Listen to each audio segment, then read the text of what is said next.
Once there was a hunter who saw what others could not. With a magic case in her backpack, she roamed with wild abandon into the great unknown. Her gaze inescapable, her reflexes lightning fast. When armies swarmed, she went through. With eyes open wide, hands steady, holding, watching, capturing everything in sight.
The Crucial Pro DDR5 RAM kit comes with a sleek, modern look that will complement any build. But aesthetics aside, it's the performance that really matters. So let's dive into it.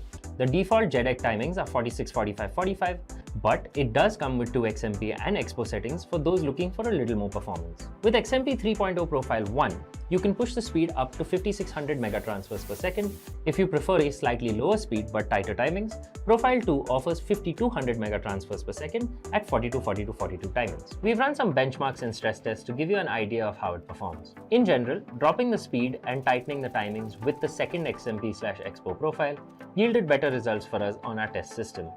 Paired with a Ryzen 7800X 3D, we saw anywhere from a 1 to 5% performance bump depending on workloads. All in all, the Crucial Pro DDR5 64GB RAM kit by Micron is a fantastic choice for first-time builders and enthusiasts alike. They want this! Show! Oh, yeah! How excited are you to see this match live right now?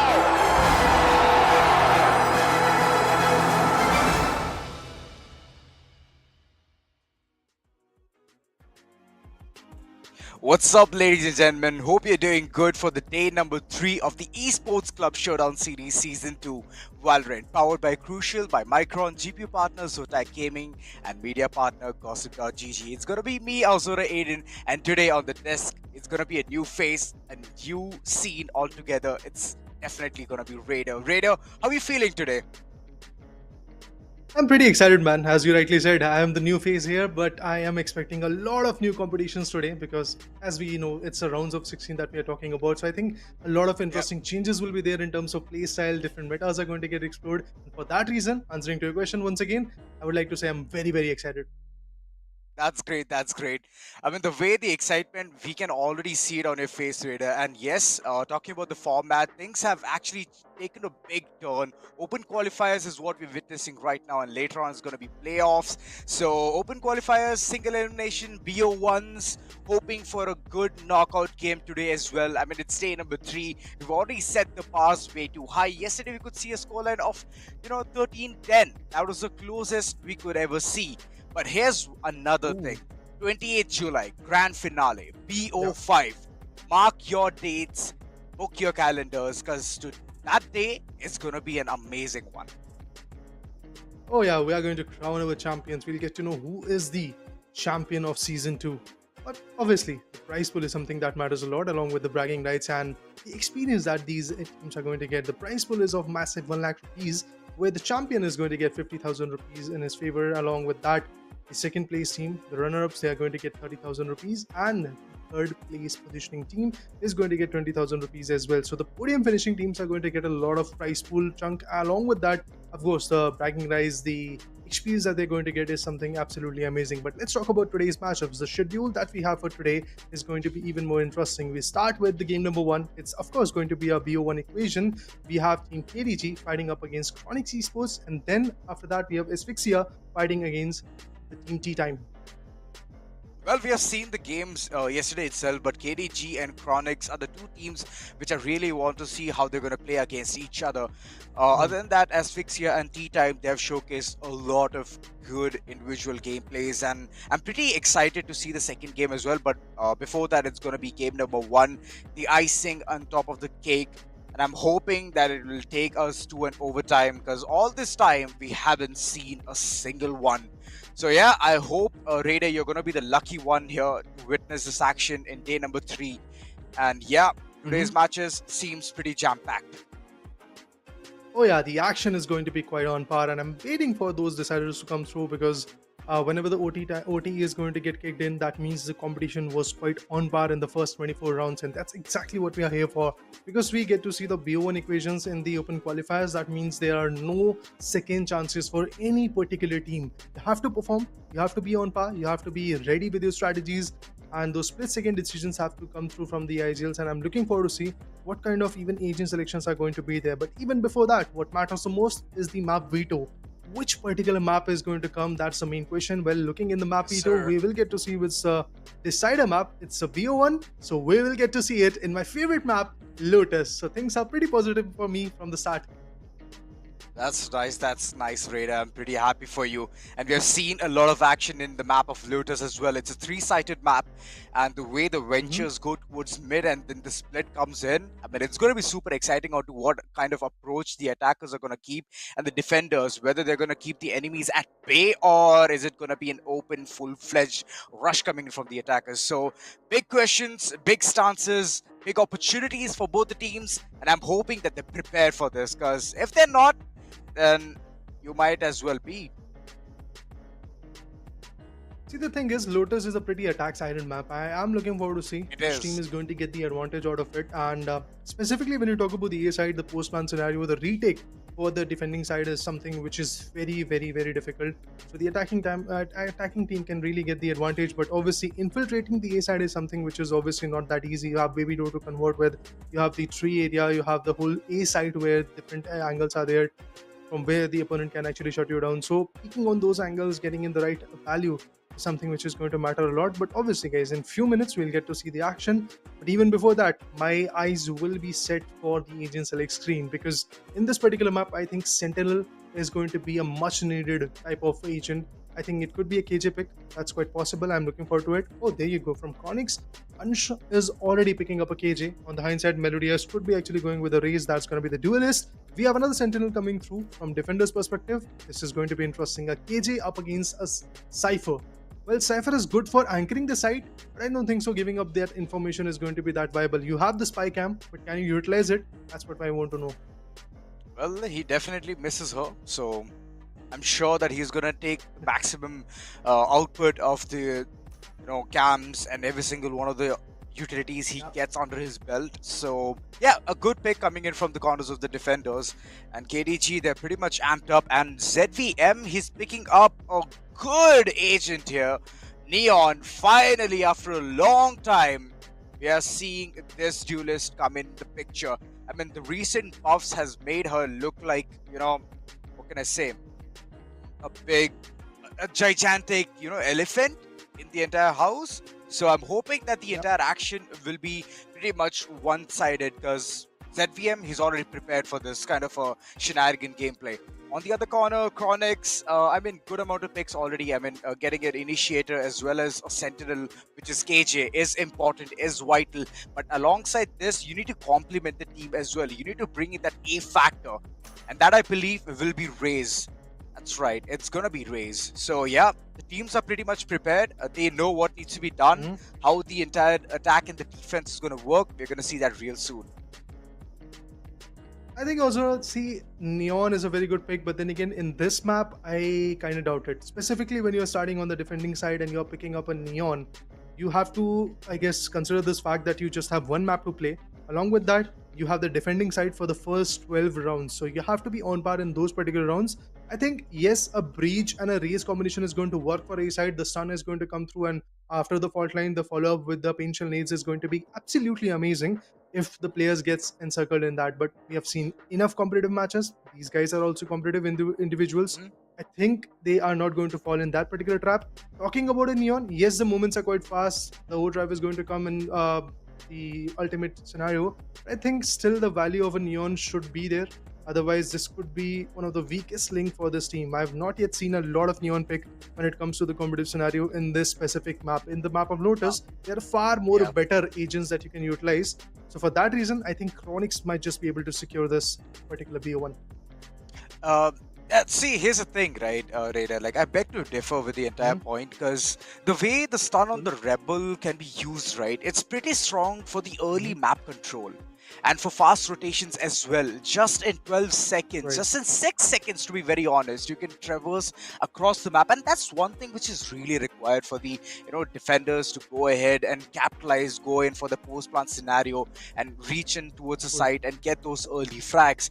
So, I mean, in that case, Neon is one of the best picks in Lotus. And here's the thing: the composition always gives the upper edge to whichever teams wants to go ahead and experiment this kind of a change.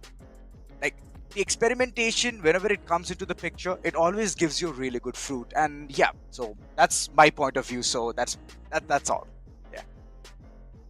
Yeah, experiments are kind of the birthplace of the innovations, but the fact is, if you do that experiment in a BO1, it might just backfire onto you as well. So I'm looking forward to see how the play is going to get established. It's very Yeah. amazing to see that we have two teams competing against each other. We have two casters competing against each other in terms of the ideology.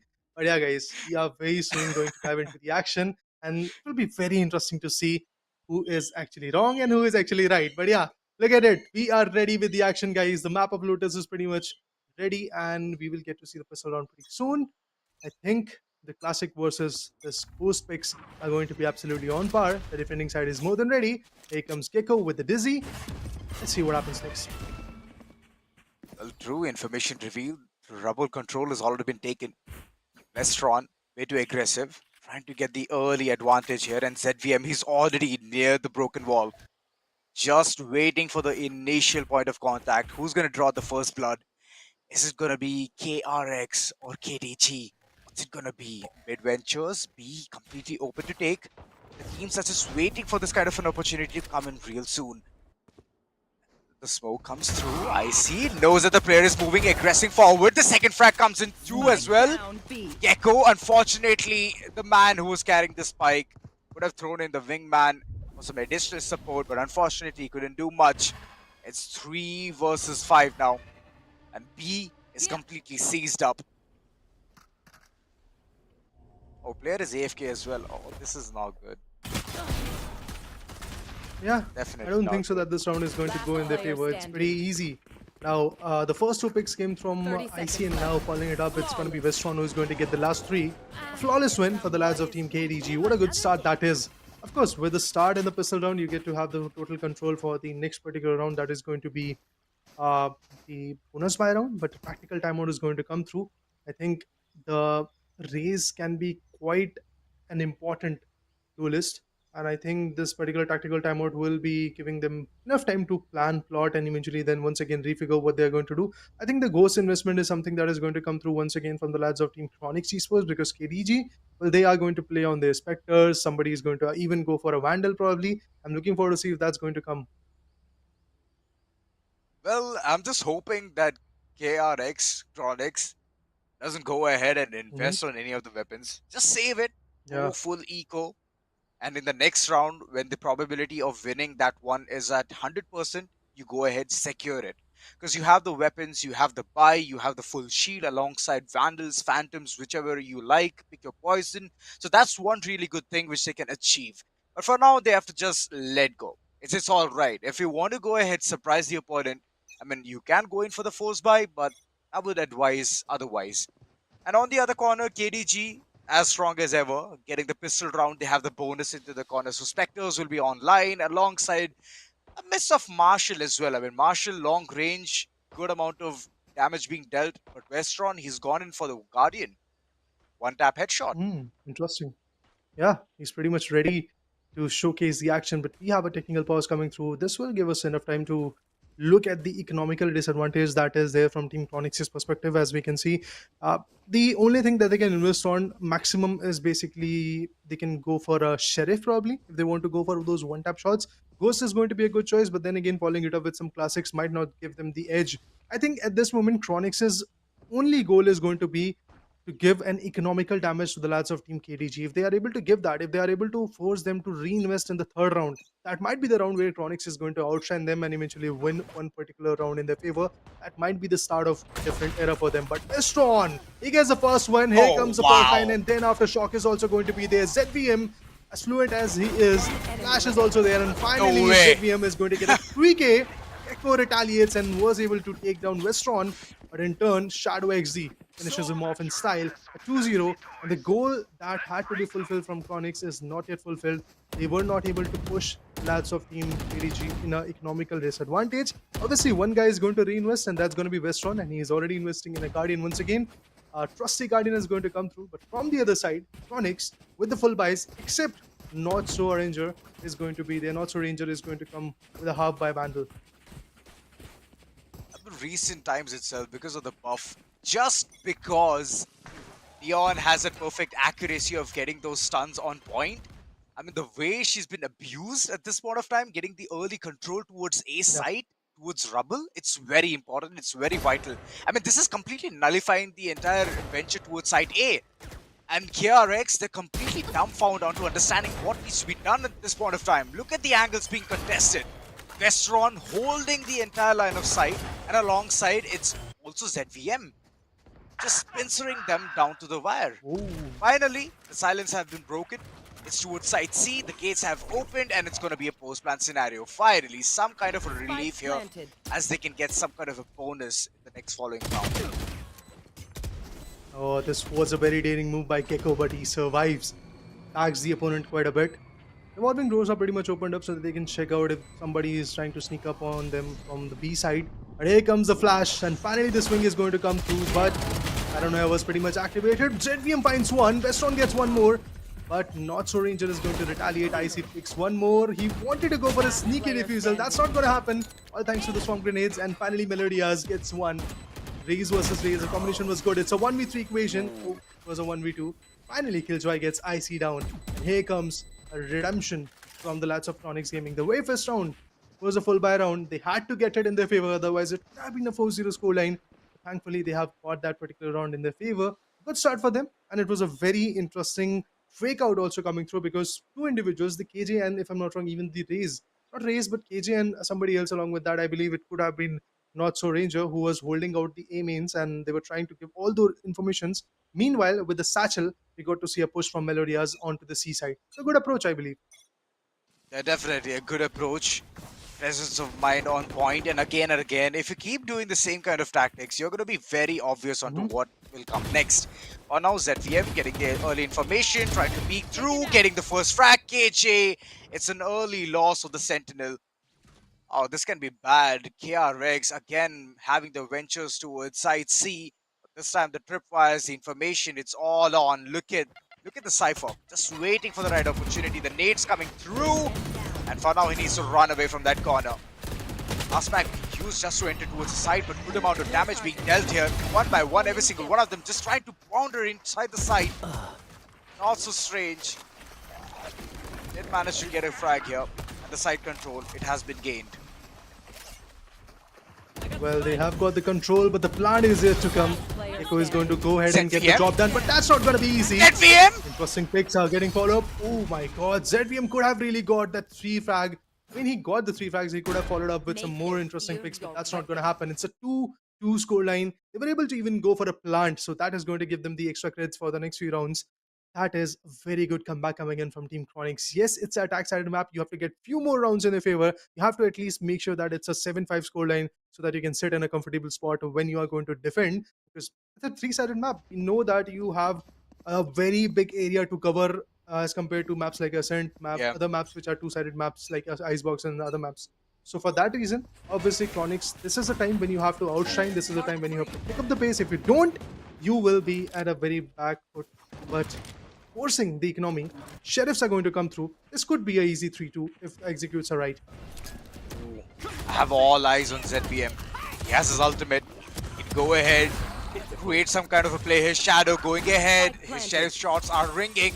The spike has been planted. A post-plan scenario. A lot of pressure. How to deal with it. ADG still figuring it out. And there you go. The ultimate comes in. Overdrive, but unfortunately it's going to be KJ shutting him down instantly. Big mistakes coming all across. A 1v1 being converted. And there you go. The ultimate being utilized as well. I mean, it could have been saved. Could have been. I played with the timing, but it's all right. See, Ozura, he was down to like 23% HP. So I mean, judging. it's a good also, choice, judging by the way, Shadow is hitting his shots. I mean, I get it.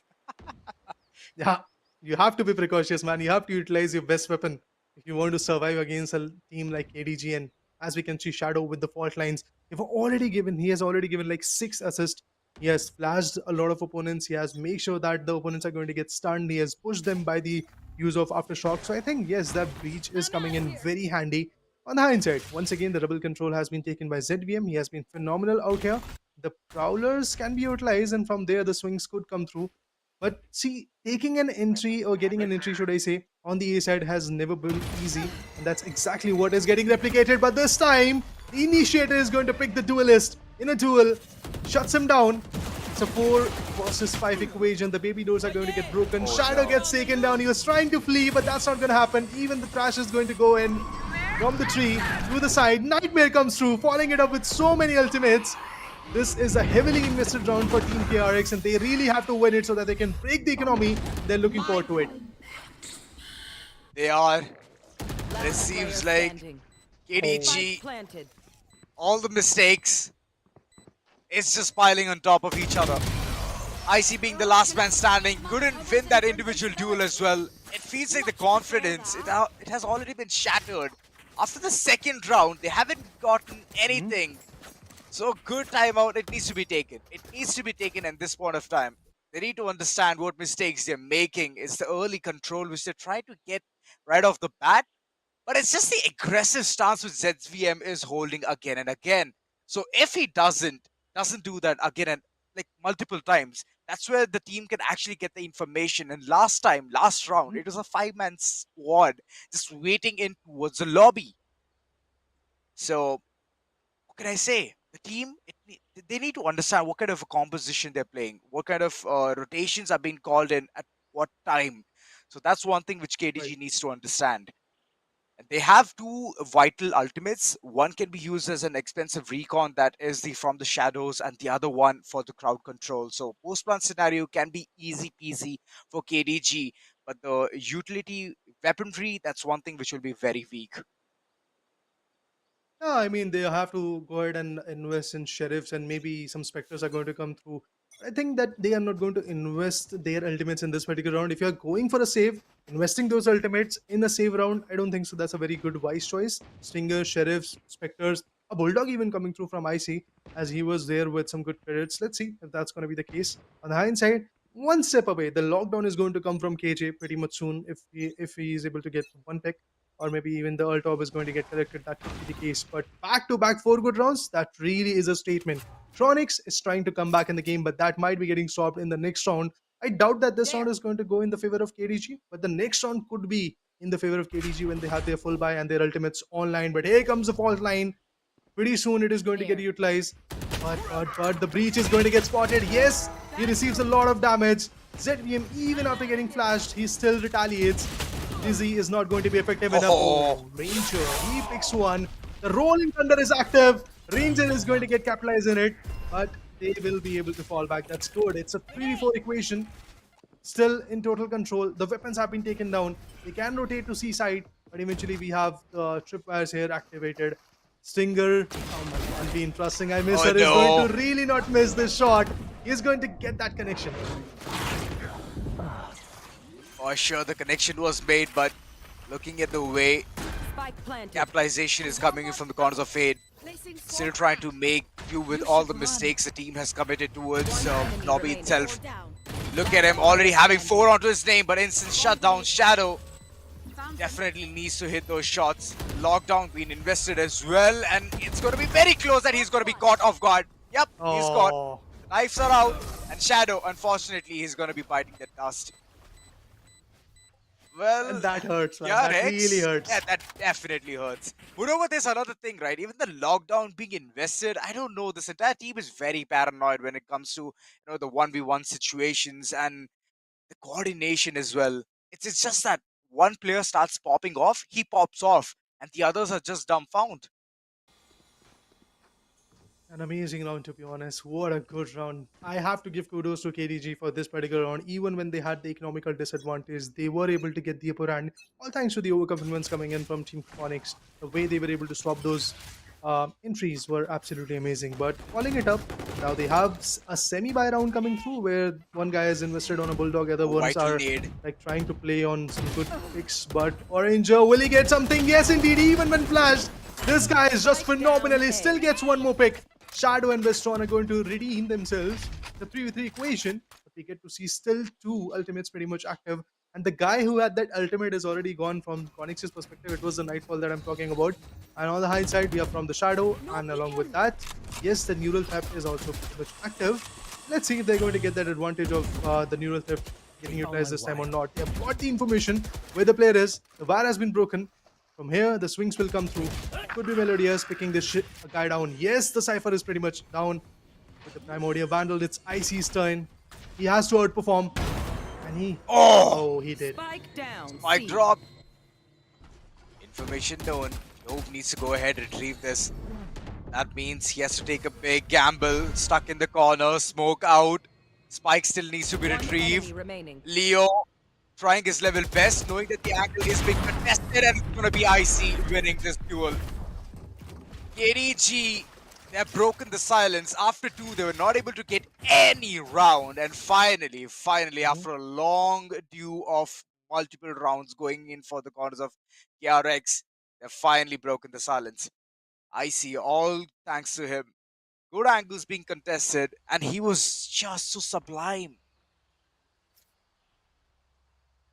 He waited. The patience game was good enough from his corner. He waited for the fault line, then swinged and took down Melodious. And after that, it was all about the last individual, and he was able to counter him as well. Clove. The smoke was good, but not that on par because you were unable to like contest the CT spawn region. So for that reason, I think the whole round went haywire. But once again, they have to start in a very good manner. And as we can see, everybody's just relocating for the C side. The fire is triggered. Nightmare is going to come through. Let's see what happens next. Oh, no. Some beautiful shots. Icy still takes Clove down. It's like a replica of the previous round, but here comes the picks. Showstopper is activated.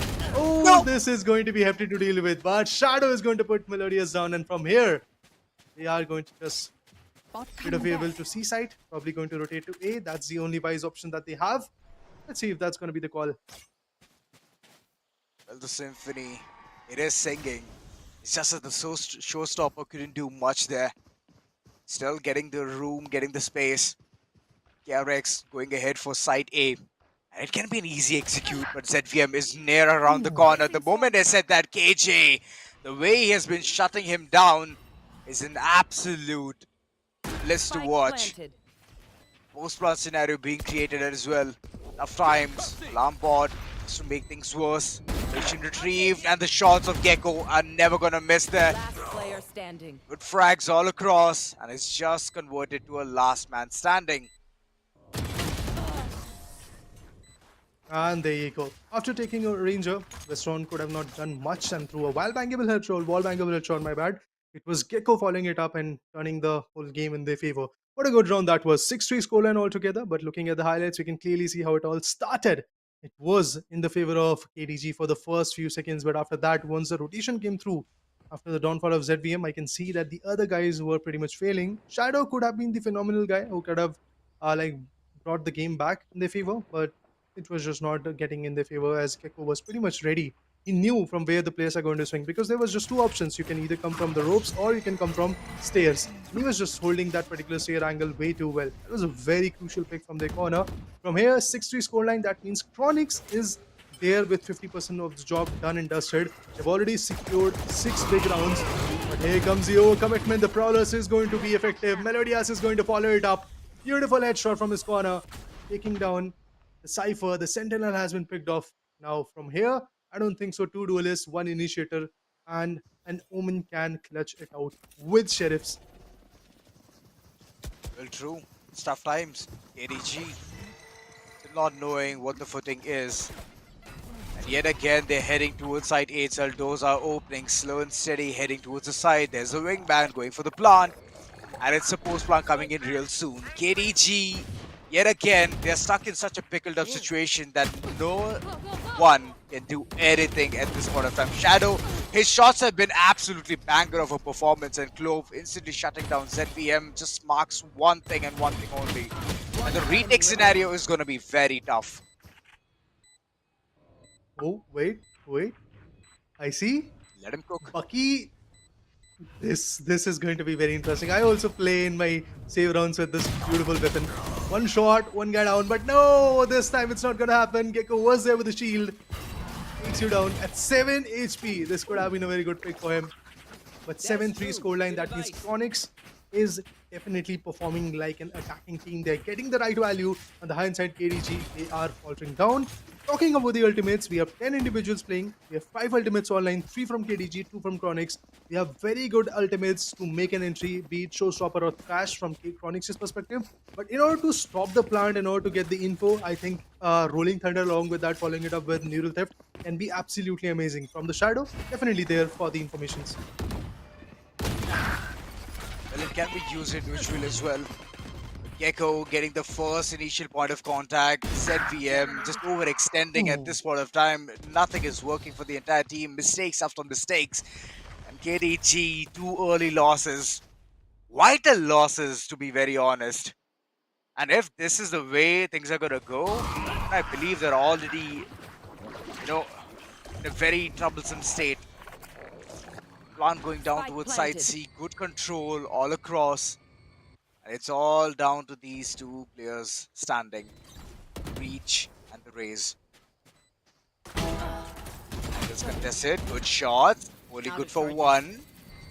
Still trying the level best. Shadow on the other corner. Pinceling the entire part of this. And the second one bites the dust as well. Vestron is trying to make a difference here. And that nade is going to do a lot of damage. Flushing out the opponent right from that corner. Hello Diaz. Missing his shots. But not so Ranger. He's not going to do that. He knows his range shots are absolutely perfect. Last round before the switch. I mean, when you push the tab button, you can clearly see how far Ranger has gone. He's already on the double digits when it comes to frags, and he's quite aggressive when it comes to his stances. The duels that he's taking is also quite good. Even Killjoy for the same reason, I have to say this, was quite phenomenal. This time, of course, KJ was caught in a two-way battle. That's exactly why she was able to take down just Shadow and finally got countered as well. 13-7-4. Good KDA for the lad known as Not So Ranger. I think definitely he's going to go for a good performance. But from here, is it going to be a 9-3 scoreline? Well, you have 4 ultimates online. It's just the Showstopper that you don't have in your favor. But other than that, you have 4 ultimates. I think this is the round which has to be snagged by the lads of KDG. Otherwise, this is definitely going to oppress them when it comes to their momentum. Games like this are definitely very, very important in terms of momentum perspective. You have to have that momentum in your favor.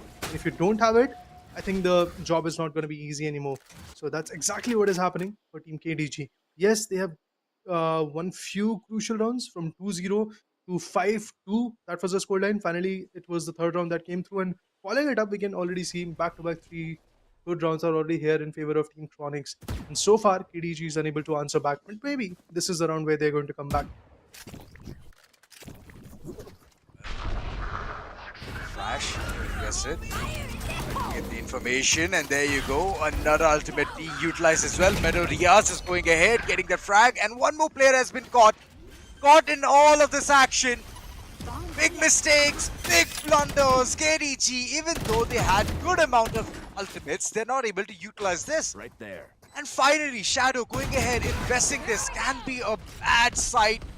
But alright, it has already been invested. Meadow Riaz going ahead. Is it going to be the case? ZVM getting the first? Is it going to be the second? There you go, the third comes in. Finally, the ultimate is showing down. But there's another thing. In the midst of all of this action, the lockdown, it's still available. KRONIX can do something very messy here. The fight needs to be taken. ZVM, he needs to step up for the team. He needs to go ahead for this duel. And he does that right. 4 frags onto his name. Even though it's not a good first half, Switching somehow sides. managed to get 4 rounds for themselves, being in the defender's corner. And this is where everything went south. I mean, the map control, the side control all came in. And later on, the investments of all the ultimates all together gave them some kind of a fruit here. ZVM, kudos to him. He just utilized the overdrive to the max. Yeah, have to say that, man. Have to give a very big up hand to him because the performance that he was able to relay was something absolutely amazing. I really have to say this, that it was quite an on par competition.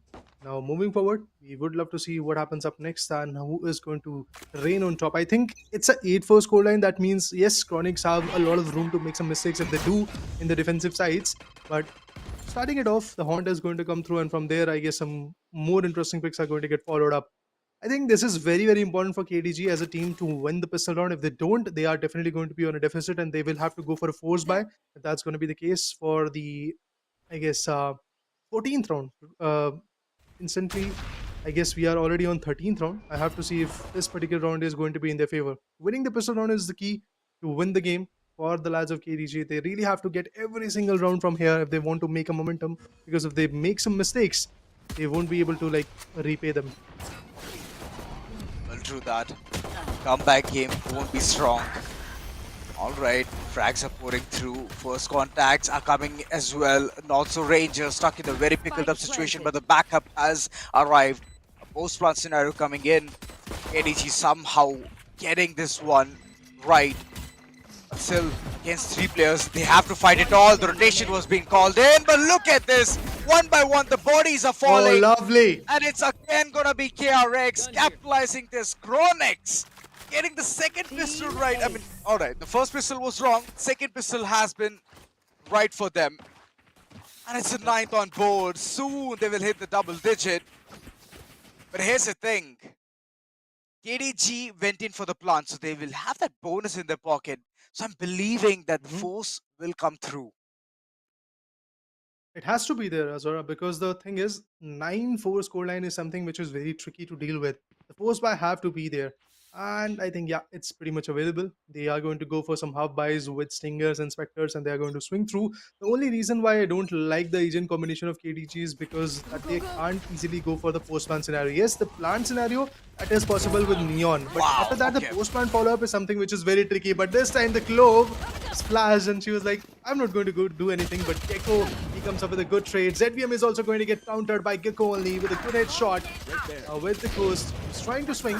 Shadow counters him. The Outlaw is in action. Plant is not going to come through, and Shadow also goes down. What a lovely comeback once again from the lads of KRONIX. As I said, you can enter the site with a Neon, but you can't really hold it with it because they are. Because as a Neon, you are a very fast-paced action duelist and you can easily push in. But after that, once the opponent is going to like push you back. Anyone feeling I think generous? at that point you have to have that team effort from your corner, and that's exactly what is missing. Because Shadow, he's a guy who's an initiator. He is going to go on the back ends. He's going to go for flashes. He's not going to be the first one to swing when it comes to Neon, because if he swings, if he goes for a flash, his Neon is going to get flashed. For those reasons, I think KDG's attack is just not going to be fruitful.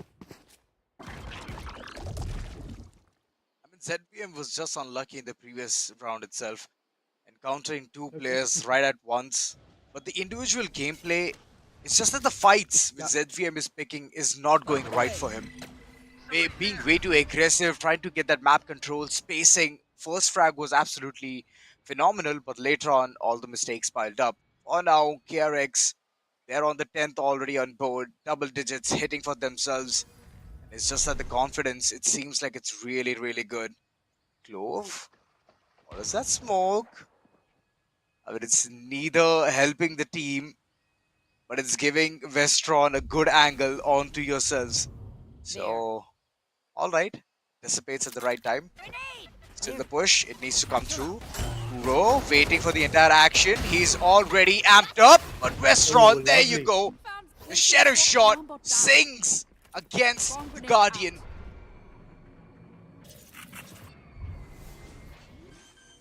That was 30 really a seconds phenomenal left. pick. With the Guardian in the hand, I have seen Westron doing some phenomenal stuff in the previous half as well. It might be getting replicated pretty soon, but here comes the reveal. Although it was not that effective, Melodias finds Westron. What is this? One shot frag coming in, not so Ranger on the other corner gets Shadow as well, but ZBM still standing One strong. enemy remaining. How far he is going to go is the big question at this point, but there comes a counter. And it's done, guys. 11-4. One step away from the series point, two step away from their victory, from the playoffs they are. I think that this particular team is doing a great job at this point. KRONIX definitely following it up in a very good manner when it specifically comes down to the postman scenario. What a good pick that is. And following it up with a good sticker, I think this is definitely insult to injury. Yeah. I mean, you say right in Hindi, Mana Seta. This is that moment. This is definitely that moment. Well, what can I say? KJ is all amped up. The way the entire team is in sync, getting the entire action unleashed onto KDG. KDG have no idea what needs to be done.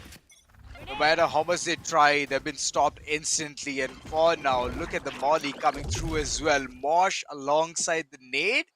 Well, it's just indicating one thing. That if you step this territory, we're gonna kill you. So yeah, be aware. KDG ventures towards side C.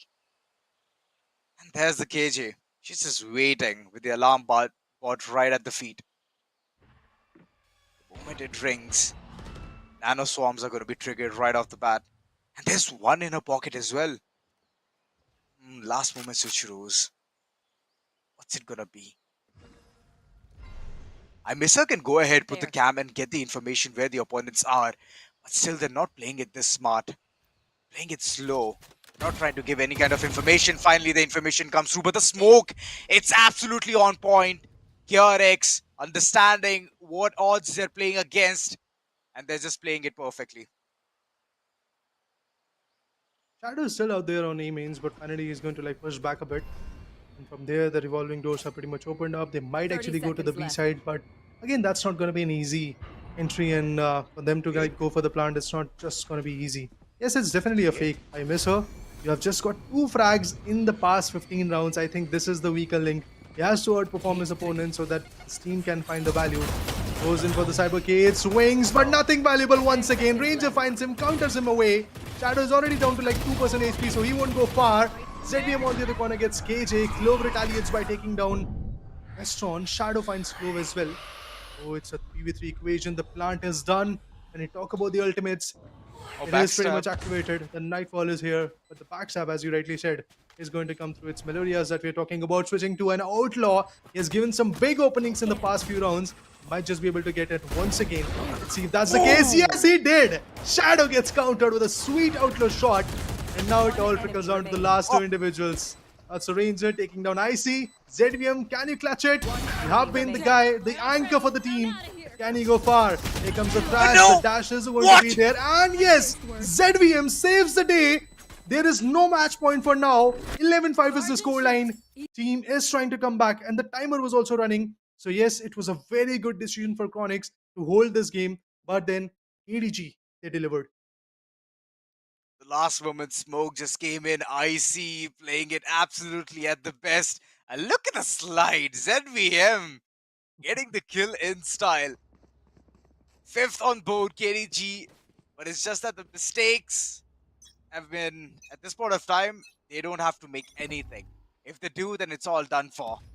Once the clock strikes 12, it's going to be tough for them to even come back.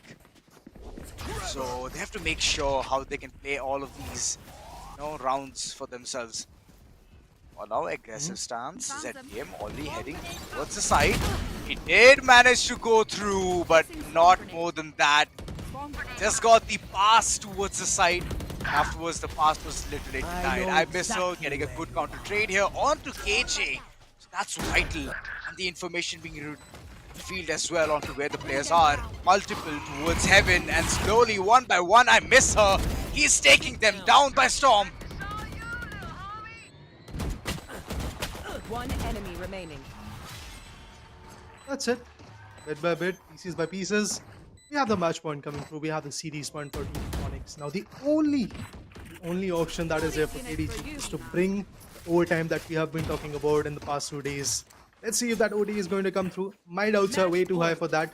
I don't think so. An OT is going to be getting queued looking at the kind of attack that KDG is trying to pull through. But on the hindsight, for KRONIX, a valuable win. This could have been a very quick game, and that's exactly what is happening. But tactical timeout is going to come through. Although I think they have taken a lot of time. It was an 8-4 scoreline. You could have taken the tactical timeout after losing the pistol rounds and the bonus buy round, the force buy round to be precise for them. Then they could have taken this tactical timeout, figured out a plan. This time, it's the very tough spot that they are right now on. And the only option that they have, as I said earlier as well, is the overtime. If they bring that OT, well and good. If they don't, well, they're outside the competition. Well, true.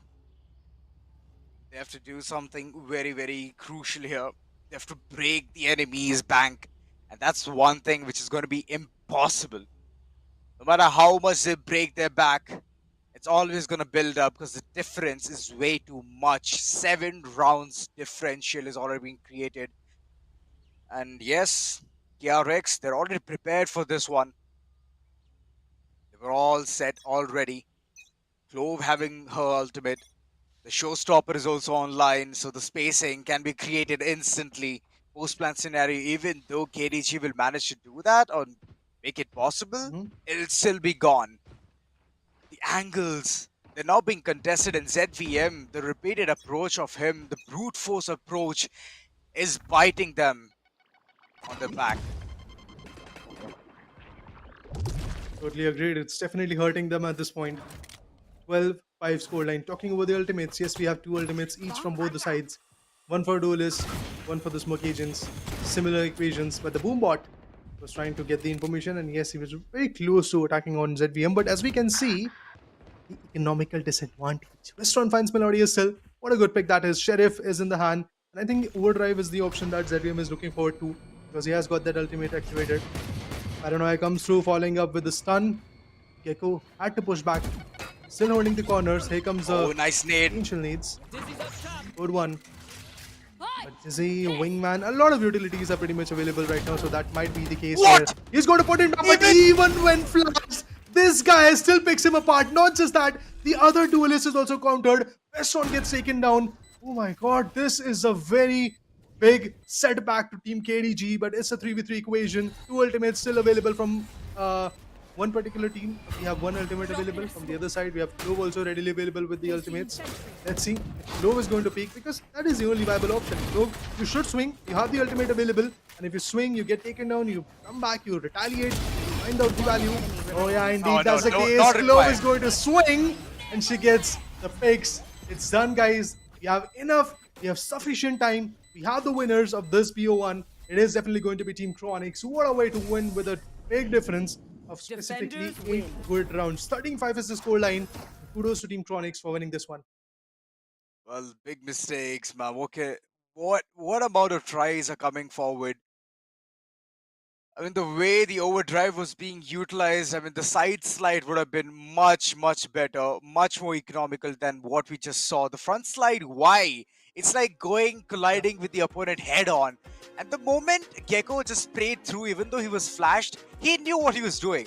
It was body shots, but it's just that Neon ducked at the right time. She got a headshot. So unlucky right there. So things are just falling right apart, and yeah, that's what happened in the previous one. KDG couldn't do much, but KRONIX on the other corner, wow, what a way to finish things in a great manner. And the team was pretty much like so sublime onto understanding what needs to be done. They were in complete synchronization, and the entire team had a good amount of coordination as well, with the callouts as well being good in the picture. Raider, it always gives you the fruit. So yeah, that's one thing which the team just managed to pull through. I definitely have to say that the team game was quite good from KRONIX's perspective. There is a learning curve that they have to go through because they were not that flawless as well. They made some mistakes. There were some overcommitments that they had to pay in those 5 rounds that was there in the favor of KDG. I have to say this thing as well, that KDG's ZVM, the Neon, was absolutely phenomenal. Taking the double control with the stuns, with the overdrive, she got a lot of value. But at the end, it's a team game that we're talking about. It's not 1v1 or 2v2 duels that we are talking about. It's not a death match where you have to be a solo individual. I would like to once again cue in that particular round where the Neon swinged in onto the B side. There was nobody to follow it up. There was nobody giving. Omen comes up with the smoke, and after that, we get to see Neon getting countered, and that is going to return in a whole total team destruction. That's exactly why Neon had to take a step back. and that's why they were able to win few other rounds in the second half. They were able to like push Neon back a bit and then eventually survive with the team. The team effort was coming through, the swings are coming through, and then they were valuable. Other guy that I have to talk about is the Cypher. I have said enough time in my castings that Cypher is a good pick, is a very good sentinel. But then again, in the map of Lotus, you can just get the information with the Cypher. You can stop anybody. Yeah. Satchels are going to come through because whenever Lotus queues in or Bind queues in, you know that a raise is going to come. So yeah, the Satchels are immediately going to be effective over there. She's just going to jump over there. If not raise, you are going to see maybe Jet coming through, a draft dash. There you go. Nothing of an effect when it comes to a Cypher tripwire. For that reason, I think the KJ pick was also quite phenomenal when it comes to in KRONIX, because with the KJ, I've seen like in 3 rounds, KJ was able to deny the plant. In 2 rounds, it was able to deny the post-plant diffuser also. So for that reason, I have to say KJ is a little bit more effective when it comes to the Sentinel approach for this particular map specifically. So all in all, yes, this is the scoreline. Talking about the stats, Azora, show the light. Definitely, ZVM, he has gotten the MVP for his team, for sure. 18 kills, 14 deaths and 5 assists, with 4 skills being 3, but here's one guy I want to keep all the lamplight upon, that's Not So Ranger. 21 frags, being the initiator, just doing absolute perfect for the team, getting all the information as well. 4 skills are 3 as an ACS of 297, even though it falls short from ZVM, but still he has done a lot for the team. So yeah, kudos to KRONIX, and a good try coming in from the corners of KDG.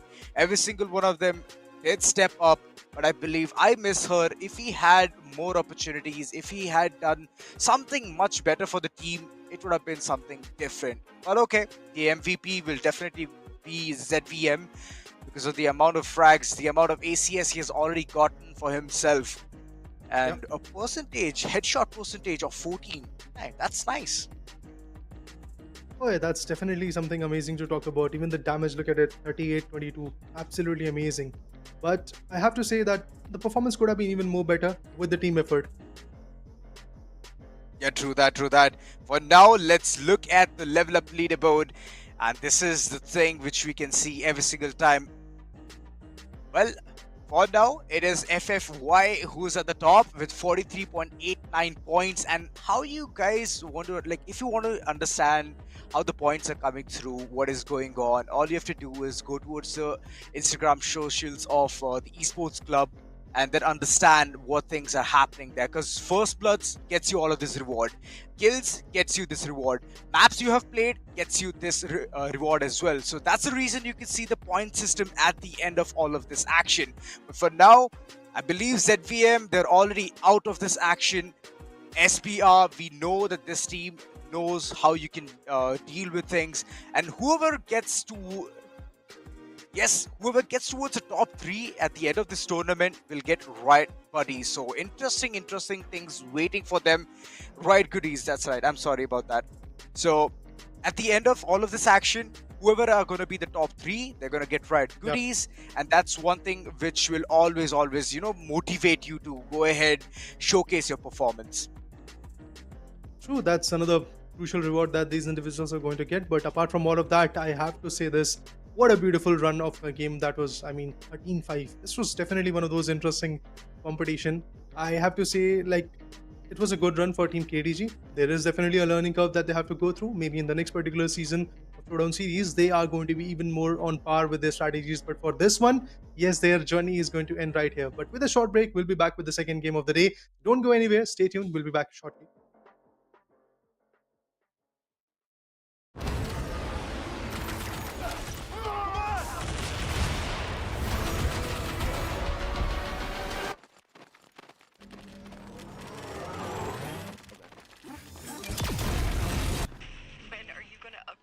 System.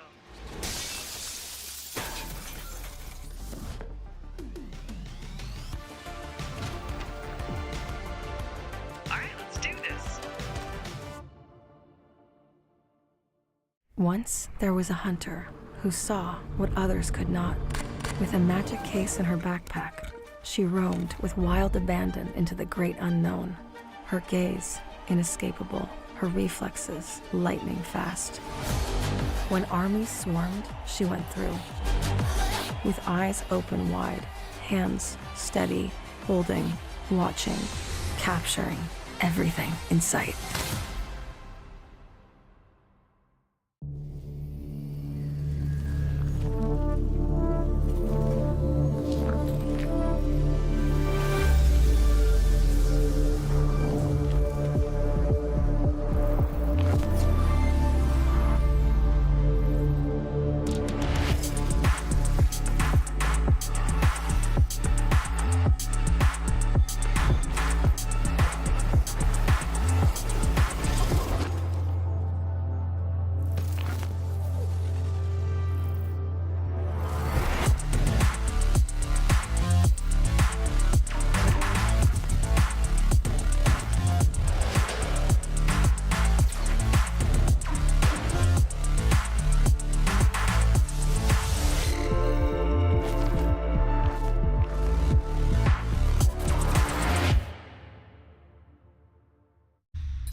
The Crucial Pro DDR5 RAM kit comes with a sleek, modern look that will complement any build.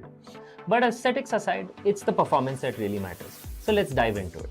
The default JEDEC timings are 46, 45, 45, but it does come with 2 XMP and Expo settings for those looking for a little more performance. With XMP 3.0 Profile 1, you can push the speed up to 5600 megatransfers per second. If you prefer a slightly lower speed but tighter timings, Profile 2 offers 5200 megatransfers per second at 42, 42, 42 timings. We've run some benchmarks and stress tests to give you an idea of how it performs. In general, dropping the speed and tightening the timings with the second XMP/Expo profile yielded better results for us on our test system.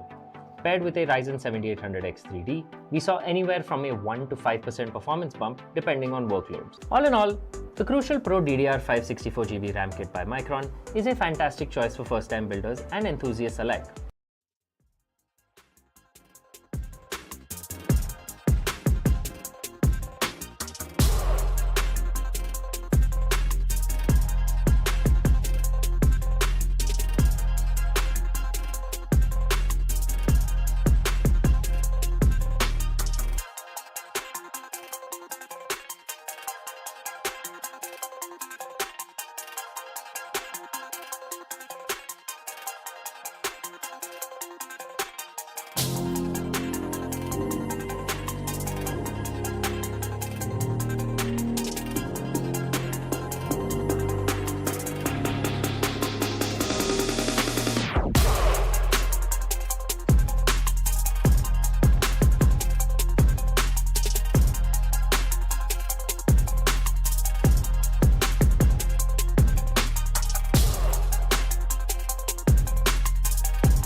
All right, ladies and gentlemen, after a small little break, we are back into the action of Valorant.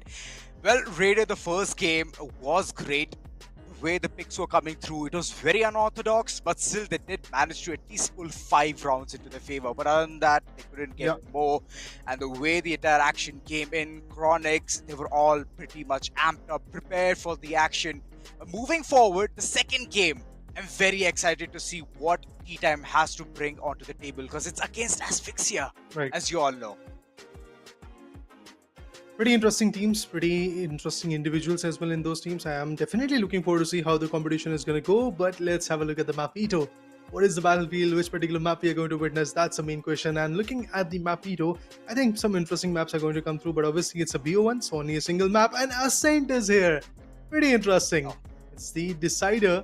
This is going to be fun to watch how ASPHYXIA is going to fight against Tea Time in this particular map. Obviously, a very good map when it comes to the competitive scenario, and one of those OG maps where everybody loves to fight, where everybody knows every nook and cranny. I think this is going to be very fun to watch. This might not be a one-sided match, that's what I have to say for now. Well, in the past, the history might repeat, Raider, because we have seen one-sided matches, for example, 13-4 and 13-6. The range is pretty much that much itself, so I'm hoping, like you mentioned, it's going to be a tooth and nail battle from both the corners. ASPHYXIA, we have seen them yesterday itself, the amount of gameplay, the amount of individual prowess they have, it's amazing. But Tea Time, they actually finished the entire game of Haven very quick, before Tea Time itself. So, I mean, they're already prepared, they're already amped up, and I know for a fact that Odins are going to be into the picture a lot more, and even Sovas, just because of the recon, and after that, the counterpart. When the map is this paper thin, you can go ahead, spam that Odin, and get the fruit out of it. So, I'm hoping that we can see a lot of action in that case. And yes, it's going to be ASPHYXIA against Tea Time, and we know how they play against each other. See, when the map of Ascent comes through, I think 3 agents are pretty much by default. That has to be there when it comes to a competitive scenario standpoint, should I say. Sova, definitely, as you rightly said, as an initiator. Following it up, I think even a KO is going to be quite amazing.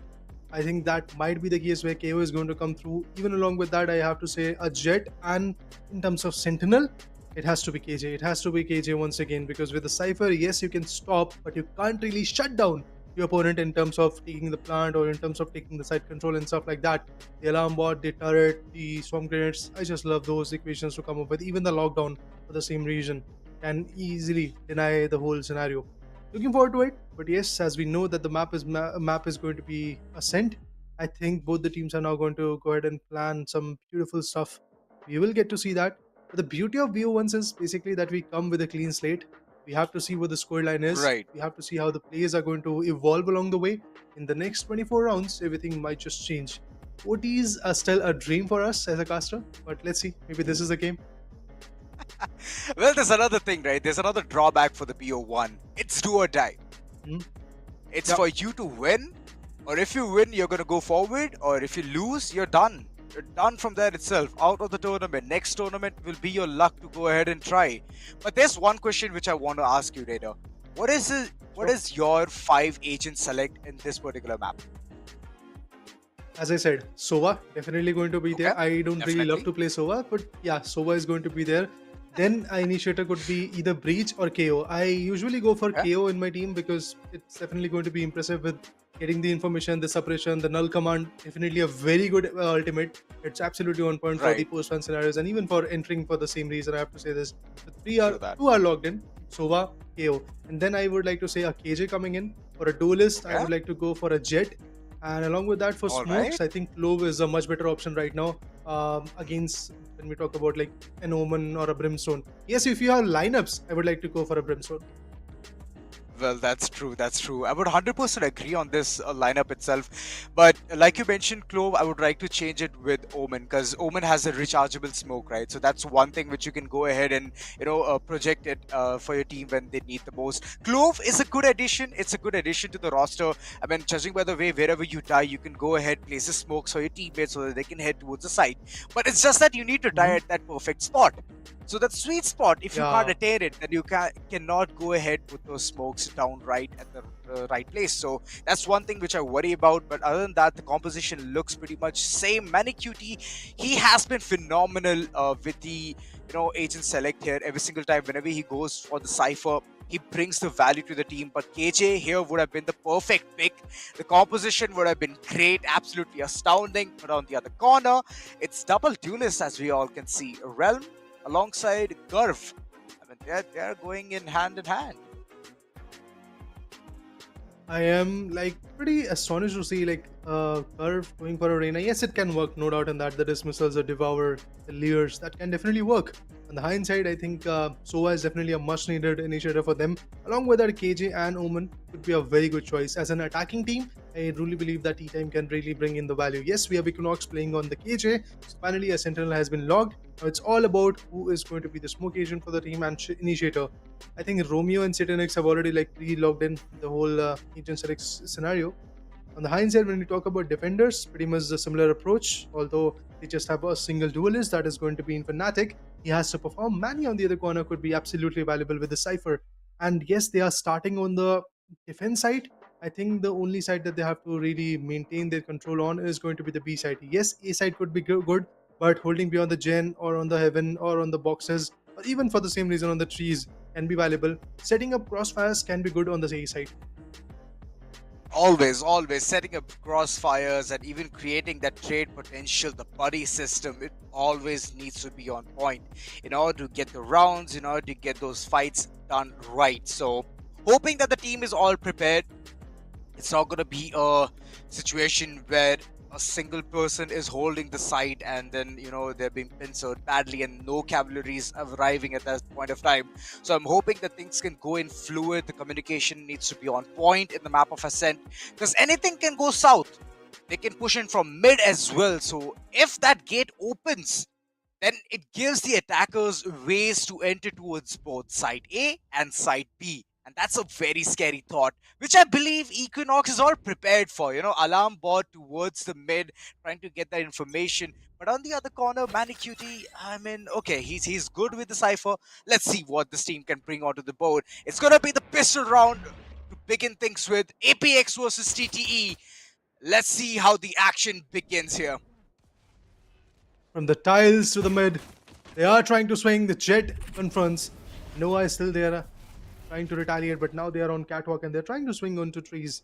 This is going to be very interesting. I mean, two individuals, two duelists trying to move in. You have an initiator, Sova, still holding up those corners. But when it's a 1v2 equation, I doubt that the value is going to come from that defending Sova. Jet is also there on the A side. Deep on the A side, holding behind the boxes. But here comes a swing. Realm is going to push Haze to another Realm with that beautiful shot. Not just that, he takes a 2k. And not just that, the entry is done. They've taken the side control. It's all about the plant right now. The plant has to be there. It's done and dusted. I don't think so. The pistol round is going to come in their favor anymore. Oh, manslaughter. Well, TC, he was playing smart. He wanted to play through the smoke, but unfortunately, he was only good for one. Right click onto one person, and that's pretty much it. Downright dusted. TTE, T-Time. They already got that plant as well. So the bonus, it's pouring into their corners. And the mid-venture was very, very precise. But here's one thing which I'm wondering, ASPHYXIA, the Sova, he had the recon dart. He could have gone in for that. He could have got a lot of information, but just keeping in the pocket provides you no value at all. So might as well just go ahead, invest it. It's not exhaustible. You can get it back again. Equinox going in crazy, getting the first frag here onto Manicuti. And I believe APX, Backbone, it has already been faltered. The beauty of like picking up an outlaw and swinging in is basically that if you miss on one guy and if the other guy is also coming in the close quarter area, you can take him down as well. So that's exactly what happened to Equinox. He missed on Raze, he took down the other guy. Now following it up, I think Jet is the only individual left right now. Yes, and Fnatic with a Sheriff, so he's trying to move in. But won't be an easy task for him as we get to see that the KJ is still holding that particular corner. Spots her. Unfortunately, she was in a mid-reload scenario. Gets countered mid-air while jumping. Now in Fnatic, can he go far? I don't think that's going to be easy. Well, it was a good That shot. was a lovely shot going in. Romeo takes him down with that paper thin wall. But the Guardian, he is not even there in the sight. And from here, Romeo connects 2-0. Team T-Time is definitely on the upper end at this point. ASPHYXIA, you still have to open up. Maybe this is the round where they're going to open up. Well, true. A Guardian in the midst of all of this action in Frantic. He went ahead, purchased the Sheriff in the previous round. Could have saved it. But a bigger picture here. But alright, we can understand the odds were against him. And T-Time, their weaponry also does not look that great. Garv, what is he up to? He's just having a Sheriff. He just wants to play with the feelings of his teammate. I'm kidding. He's just waiting for at least one weapon to be dropped, and that's where he can go ahead, pick it up, and bring value to the team. As the next round can be a round where the operator will be in action. ASPHYXIA for now, holding the angles right on target. Garv, he was very precise with his first shot. Did some really good damage onto Noah. And if Noah parts ways, then it's all done. Oh no. Big fumble coming in. That could have been the entry blocker, but for now, a first frag coming in. First blood being drawn here. Noah going crazy, getting the second one as well. He made a mistake earlier on, and now he's all about, fixing it.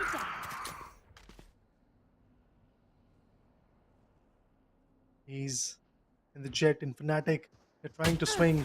The bottom mid, we get to see another guy, but with the Guardian, here comes Opaque. Romeo gets one, won't be able to get another one.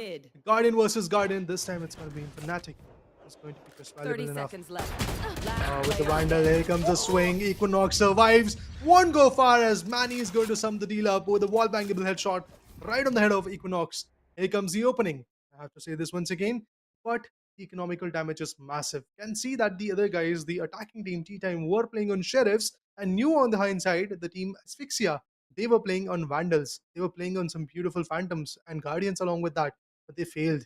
After that, yes, it was Manny who was able to save the day. Otherwise, this could have been a 4K and a winnable round for the lad known as Equinox for the team T-Time. Now, Equinox is already at a very good standpoint. He has got his ultimate already online. They have their weapons. They are on a full buy scenario. From here, they're going to swing. From here, they might just be able to get their values. Here's one really good thing. Dropping those weapons for the next following round, forcing APX to go ahead and buy those weapons was a very crucial decision. And T-Time for now, holding all the angles, the flashes on point, and VertiC going ahead, going crazy, being big, but no, look at the retaliation coming through. It's all of a sudden favoring TTE. Nothing is working. Lovely. ASPHYXIA, no matter how much they try, but the brute force entrance from T-Time is always going to be unstoppable. Absolutely phenomenal performance coming in from Team T-Time. They are pushing, they are breaking every single play, and they are making up good momentum. Although when it comes to the ultimates, yes, we have two ultimates, one from each side. It's lockdown that was easily available in the previous round as well. Remember guys, lockdown takes 9 orbs, if I'm not wrong, to come up with an ultimate, but eventually we can see that in just 3 rounds, to be precise, Team T-Time was already available with it. That shows the intensity that this guy is playing on. Here comes Manny. There goes Manny. Garv shuts him down. Going to easily go for a good pick, and we have the spike right on the tiles. But look at this. Everybody is just rotating back to the B side.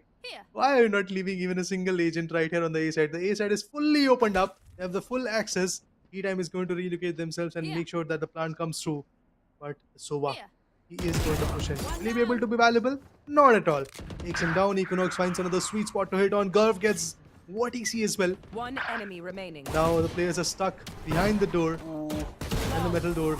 Ash comes through, but nothing valuable. A 4K by Garv, and he survives, he thrives, and his team gets the 4th one for the game. And you can already see a one-sided domination that I was not expecting, but eventually that's the reality, guys. There you go. Check it out. 4-1. Team T-Time still soaring up high. Well, look at the amount of credits he has as well. 7,300. 7,300. And on the other corner, ASPHYXIA not knowing what to do. They got in for that half shield, full shields as well in the midst of all of this action, but every single one of them reliant on that Vandal. They need to squeeze out the maximum value. Gurf, the way he's already so, amped up, hyped up on what needs to be done, he's all going crazy. You should run. And right now, I just believe one thing, the Empress mode, and it comes online alongside the lockdown just to make things worse for the corners of ASPHYXIA. Empress is definitely the worst nightmare that they can have at this point. Can Gurf find the value? He gets confronted in a 1v2 equation and gets completely countered. Lockdown is also a waste at this point because everybody is just going to swing. Once again, a 1v2 equation. And Fnatic counters it all. Finally, the full buy pays them. 3 ultimates still active for them. Is the Null Command, is the Blade Storm, and From the Shadow available for the next few rounds to utilize. ASPHYXIA might just be able to bring themselves back in the game. This was actually a very much needed round for them because they were forcing themselves. The buy was there. They had to win that particular round. They were able to get it in their favor. And a team effort is somewhere that I can really see that was visible in the previous round. Every single guy was getting the right value. Ace is on the back foot, but he is giving away the information for the opponent. That's something valuable for the team. But remember, guys, on the defense side, you really need to have at least a 7-5 scoreline if you want to be good at the other half. I think Team T-Time might be able to get a score of 8-4. That's what I think. That's all speculations for now. The push comes in Frantic, good for only one. The push is all towards the mid, and one by one, the bodies are piling. It is falling ASPHYXIA. No matter how much they try, it's just one round they get and multiple rounds they give. Manicutie being the last man standing. Being the Cypher, he will have a slight bit of idea what's going on, but Equinox in the midst of this, lurking towards side A, trying to find that forte, but couldn't do much.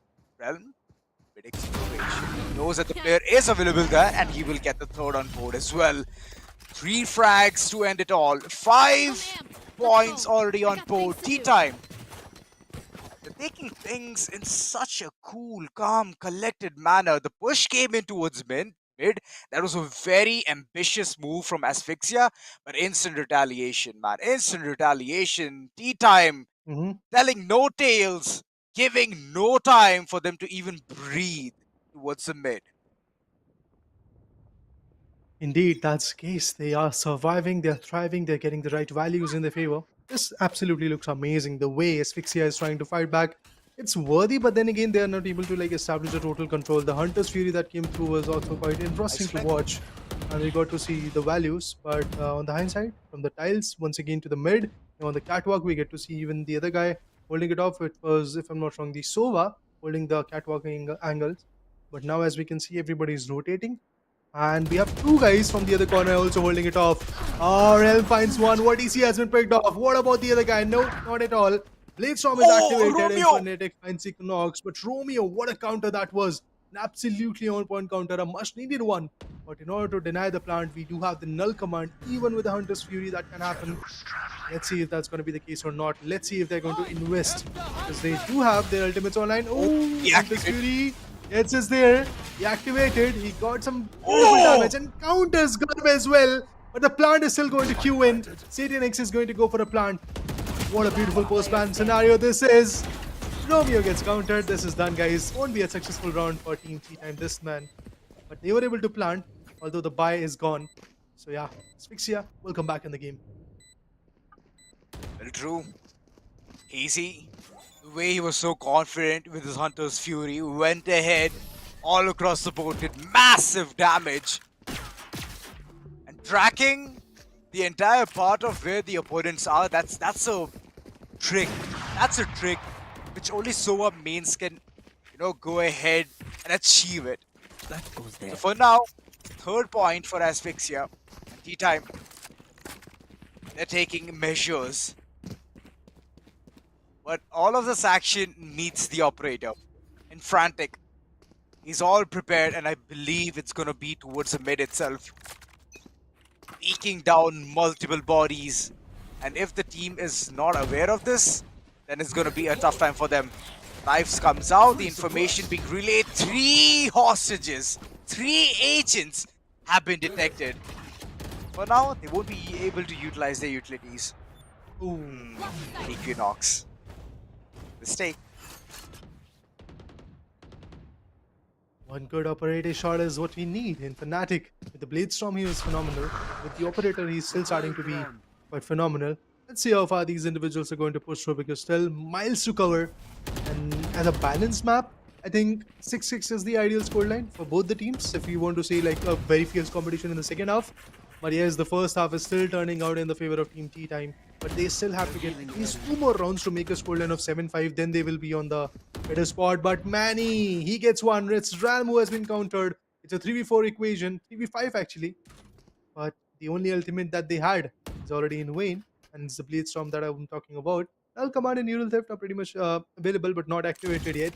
They don't really need it. If they can win in terms of the gunfights, why to go for the ultimates? Why to bring in the big weapons? Well, true. Noah can use it for crowd control, but for now the crowd is not even seen. The man count is sticking down to 3, so holding it will be a better option. Garv on the other corner, going a bit crazy here. Nice was out. Noah instantly taken down. Manic Cutie on the other corner. Oh no, he shouldn't have dropped. The moment he dropped, his aim went down. But a post plant being created. T-Time, that's one thing which they're always managing to accomplish. That is putting the spike down onto the ground. One of the most important stuff as an attacker. You are planting, you're trying to make sure that the game goes for a post plant. Here comes Garv, there goes Romeo. What a phenomenal pick that is, but don't peek against an operator. Just wait a little longer. You are going to get the value. Indeed, they get it. 6-3 is the scoreline. Remember, it started with the downfall of Equinox. Following it up, Realm got taken down, but Garv, Sova, and the Omen, these 3 guys survived. And look at them crouching their way to the mid doors. And then eventually also following it up on the side. Absolutely amazing play coming in from T-Time. And switching their decisions in a split second is the art.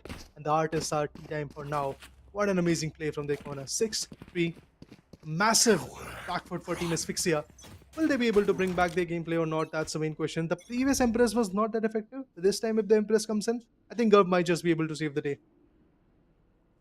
And he's been doing it without the Empress mode itself. And I believe he needs to continue the same thing. The economy is not looking that great for ASPHYXIA. For now, the information game, that needs to be strong. That's how they can go ahead, win this one. Realm, he has escaped. He has managed to escape from the corner. And Garv, he has already started things up with a really good manner. DC managed to shut down one player here, a flash right in front. But Garv, he's just spraying across the board. One by one, every single one of them bites the dust. Look at him going ahead for the knife as well. Right clicks coming all across. 4 frags onto his name. And Noah, is he going to be the casualty of Garv? Is it going to be an ace? Yes, they're allowing him to take the ace. He's slowly going to come in. The knife comes through as well. Satan! Oh, this has to hurt. 7th on board. T-Time having fun time here. I mean, they are just here strolling around in the map, getting the picks, getting the rounds. Oh my god, what a lovely round this was. Quite a phenomenal one to be precise. Even when flash, this guy's still effective. Goes in for a spray, gets the right value. Garv on the hindsight was still trying to figure out for a knife frag. But Omen was able to retaliate and he was forced to like go for a right click and left click with the classic. Yeah. But yes, as we can see, ASPHYXIA definitely on the back foot and their Sentinel is performing. What about Infanatic? What about the other guys? They are not able to like get that many picks at this moment.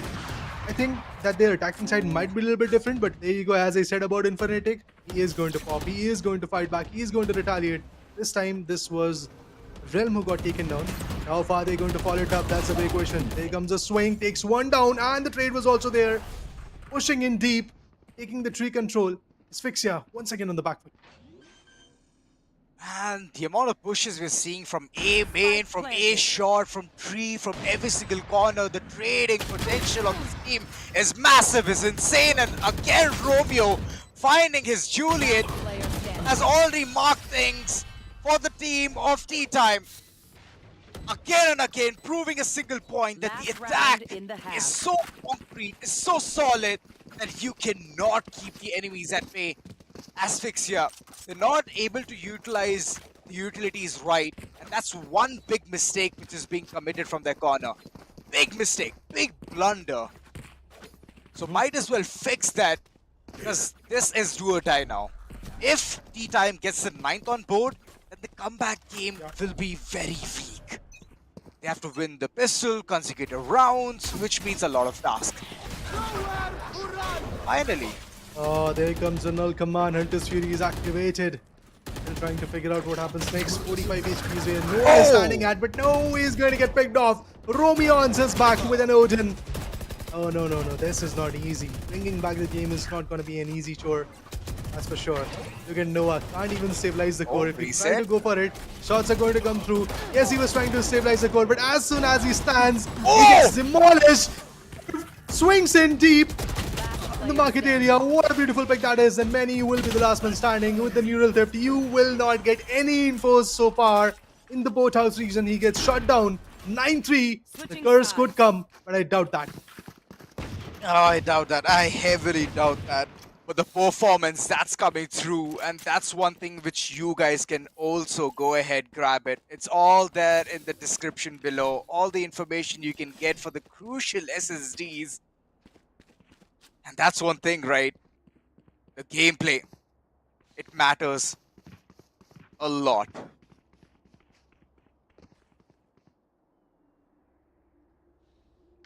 up. 19 frags. Look at Garv sitting there, so proud of his gameplay. 19 kills, highest among the entire lobby. And on the other corner, the trading potential looks very weak for ASPHYXIA. Very weak. And Frantic, even though he manages to create that room, that space, gets that early frag. But at the end, it's just Satan, right? Trying to even things out. Won't go far enough. He was able to get one pick, but after that, the complete retaliation came through. Romeo on the other corner is still getting a lot of shot onto him. Equinox with this sheriff. He finds one. Will he be able to get more? That's a possibility, but Noah counters with that possibility as well. Oh, there you go. Romeo finding some big picks. But finally, we have Ace countering him.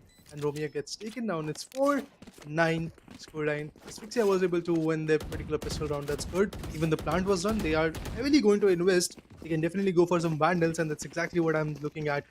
Owl drones and other abilities. Yes, you can invest on those as well. With 3 bulldogs and 2 vandals. Interesting choices of weapons, but on the hindsight, Romeo wants to go with the shorty. Let's see if that's going to be valuable. Well, he's going to play close quarters. And I believe if he reaches towards the tree side, it will be much more fruitful rather than being towards A main. But the trade for ASPHYXIA, it's heading towards mid. The ventures are towards side A itself. And they're slowly, steadily marking their way through it. Catwalk, heavily under construction. Moving forward, the entire team is as confident as ever. T-time, they understand what odds they're playing against. One by one, the shots are coming through, and look at City. He is taking people by storm. But ASPHYXIA, in the midst of all of the action, they did not know that the cavalry had already arrived. Satan is holding it down to the wire. They do a lot of damage onto Manicutie, and Manicutie is very low on HP. He's down and he's dusted. Oh my god, a thrifty comeback coming in. This was not expected, man. This was not really expected. I was like, maybe they're going to lose this one, but what a way to come back. T-time. Absolutely amazing performance from their corner. Every single moment when you see there is a situation where Team ASPHYXIA is able to come back in the game, it's like T-time breaking every single momentum, breaking the complete backbone of this particular team. The whole synergy part is toppling down, and as we can see, only one guy, it's Vertice, who has got a half buy shield or maybe a full buy shield, whatever he wants to go with. That is the kind of economical disadvantage these guys have pushed themselves. But on the hindsight, when it comes to ASPHYXIA, it's definitely going to be a difficult one. I think it's going to be an 11-4 scoreline. I doubt anything valuable is going to come through, but they have pushed in. The dash comes through. Cloudburster is also there. Here comes a fragment. Paranoia is there. The utilization of a lot of abilities and ultimates are going to be there in this particular round, but as we can see, no ultimates so far available. That is not going to be the case, but look at this. 1 tap, 2 tap. Equinox is still getting the value. A 3k coming in from his corner. My man, it's a 4k finally. And Fnatic also gets countered with a beautiful headshot. And this is the way to show how a Guardian is going to get utilized. Well, there was one poll which we all wanted to see.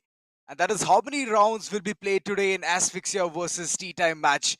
And for sure, it looks like it's less than 20 rounds. Less than 20 rounds. Because the way T-Time is going ahead, aggressing forward, playing the side for a retake and still managing to take control, all thanks to Equinox. I mean, the gameplay is definitely pouring through. This is something very, very difficult for Asphyxia. It's giving me one of those deja vu moments from the previous game. Of course, the teams were different, the map were different, but kind of the scoreline that we were talking about is pretty much similar to that. And I still think that it's maximum a 13-5 scoreline that I'm going to talk about in this particular game.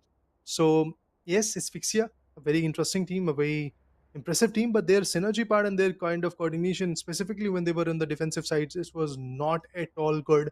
They were just getting picked apart one by one, be it the market region or even the swings that were coming in from Garb and Realm were absolutely on point from Team T Time's perspective. So I have to say this, that there are certain mistakes that Asphyxia is making, and the beauty is T Time is able to capitalize on that only. That's exactly where they are strong at. The synergy part, they're absolutely good at it. This tactical time mode is definitely going to give them enough time to like figure out and plan and plot. Meanwhile, all of you guys who are there in the chat section, obviously you can go ahead and enjoy the poll section. You can tell us which particular advantage that you think teams are going to take. Well, this poll was about how many rounds are going to get utilized in this one, and even I think that it is going to be less than 20 rounds. We are currently at 15th. I think the game is going to get summed up at somewhere around 18th or 19th round. True. Garv, way too ambitious. But look at the trades coming forward. T-Time just wants to go ahead, finish things off much sooner than expected. But DC has been kept at bay. Equinox, the Guardian, we have seen him shine. Look at his crosshair, so small. It's like a small plus. And the way he's hitting those targets, being so accurate, I don't know what to say about him, man. He's an absolute behemoth. Hazy, just waiting it out. Romeo on the other corner. Wow! What a way to spray things through. Did manage to do a good amount of damage. And he's just waiting it out. Baiting the enemies to think that he's somewhere else itself. Getting the information will be very lovely. vital. Look at it. The spray comes through. Hazy being the last man standing. He needs to play it against all of his odds. He has a recon bolt. Can get the information. But there's a backstab being initiated as well. Equinox Not just managed to upgrade his weapon as well. Information given. And there you go, the Nano Swarm, just to create some kind of a deviation here. Jumping! What? Jacks all across, but it's going to be Hazy capitalizing this one. Classic shot. Right-handed shot. And things are falling apart. Romeo. He's been there since the start of this round, you know. Yeah. Match point.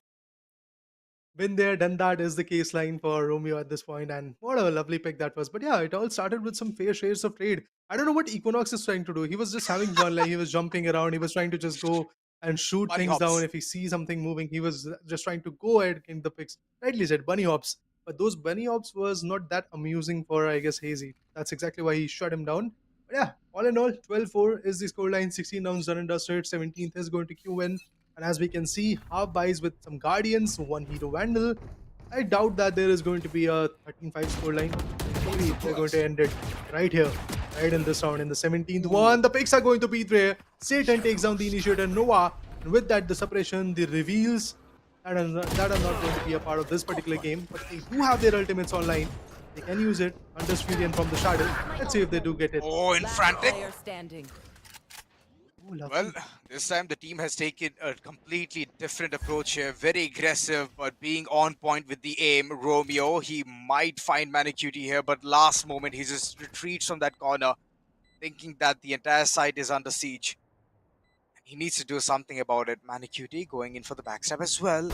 Romeo, right time, he moved in from that corner. But still, there's another player waiting for his arrival and a backstab as well. Manicuti getting 3 frags onto his name and the 5th on board for ASPHYXIA. But it's little too late. It's too late. One mistake and it's all done for. This should have Yeah, come in the 10th once round again. itself. Or the 11th. Right. You should have stopped them right there, but eventually it's the only option that they have got is going to be the overtime. We have been craving for that overtime to come through, but I really doubt it is going to be the case of this particular BO1. As we can see, T-Time, how composed they are, and even after losing the previous round, they do have that economical advantage. Of course, due to Realm and his economical disadvantage, he won't be able to get the full shield. But even with the half shield, I think he can still be par on par. The Blade Storm is here. Not going to be effective. Hunter's Fury is activated. Look at this. The damage is going to get in. Romeo finds one. Will he be able to get one more? Indeed, he gets. He was able to take down what is he, and finally Hazy as well. Satan finishes off in style by taking down the Sentinel. Cypher. What an absolutely amazing win by the lads of T-Time. Absolutely amazing. Domination from their perspective, a one-sided domination to be specific. Attacking was absolutely on par. With the 9-3 scoreline, they went to the second half. Defense was even better for them. Well, before tea time, they again managed to finish this game. Before tea time itself. And that's one thing they just love to do, right? Rush, bombard, and then just win. And at the end, it was like a Hunter's Fury battle, from both the corners. This orange light moving across, this blue light running across. But at the midst of all of this action, it was Romeo getting the 3 frag and winning it up for the team. So kudos to tea time, but ASPHYXIA, I mean, this was their run. And I believe next showdown is where we can see them, because it's BO1. It's do or die. One mistake, you're out.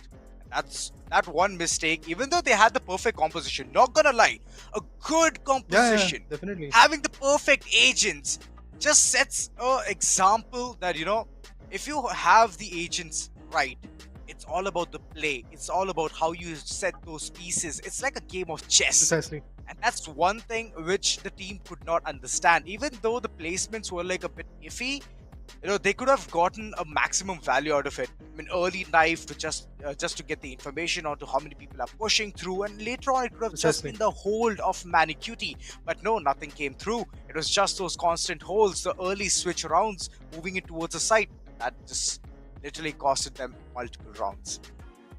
I would agree on points. I have to really say that the knives were not utilized at the right moment. Even if you talk about the recon bolt, it was not utilized at the right moment. You have to have that information. If you are on the defense side, you have to know where your opponent is. You have to utilize it either on the A mains or on the B main when I'm talking about the recon bolt. If you don't have that area, just shoot that arrow in the mid so that you know if there is somebody lurking in the mid or they're trying to rotate. You have that idea of where the players are following it up. Even when the information is not there, even if somebody shoots down your arrow or your bolt, you still have the idea from where the shot came through. So that information relay is very, very important in every single map, to be honest. But when it comes to map of Ascent, you really have to be on point with that.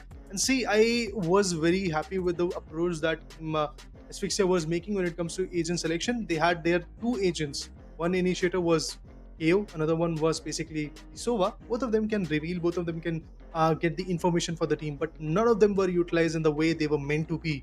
And also the other part that I think was lacking behind is basically what I guess Cypher was trying to do. Cypher, very good anchor, but none of the rounds were valuable for him in the defense side. Not even a single round was effective for him, because if you remember, one setup was pretty much evident for him, but the players, the 3 versus 5 equation was there, if I'm not wrong, for tea time, and the players were like just crouching behind the tripwire and just going beyond the tripwire and just moving in the market and then shutting down their opponent.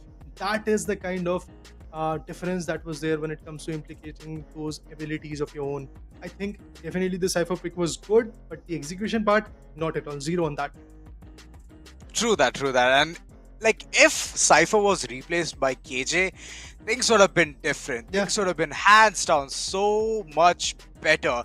Because you can just place a turret gets all the information in the hindsight itself, and then later on put an alarm bot towards the mid, nano swamp in first lane just to slow things down. The moment you see opponents are rushing, bombarding towards the side, all you have to do is activate it. And the pushes coming in from Reyna, from Garv, that would have been stopped instantly. But looking forward, the scoreboard, it's gonna be Garv having the 23 frags onto his name, and he'll be very proud about it, because he was sitting on 19 kills and later on getting the big chunk of damage for the team.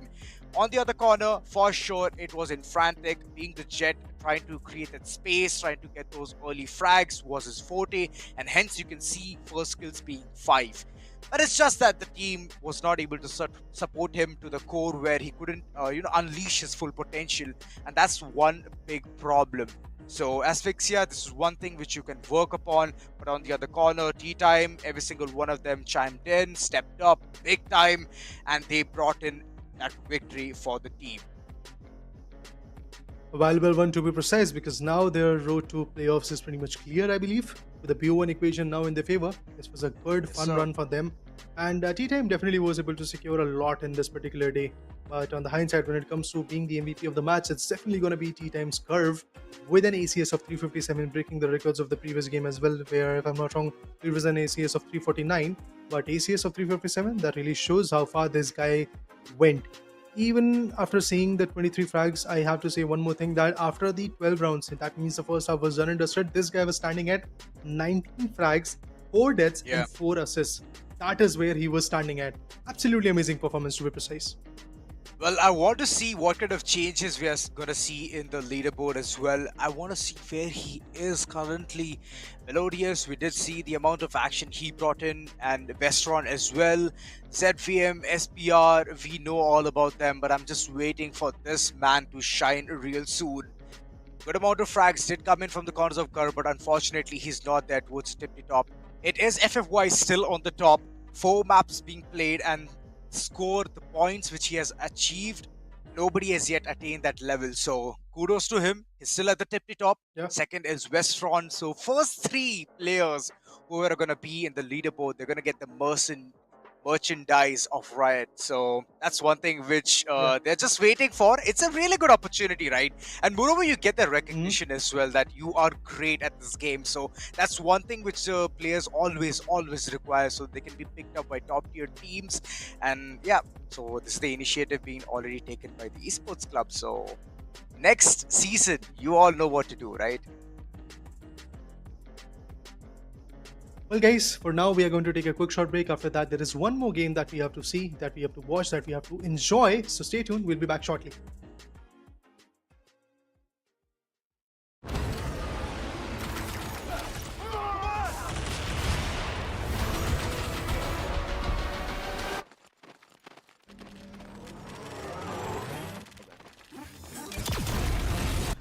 When are you gonna upgrade your system?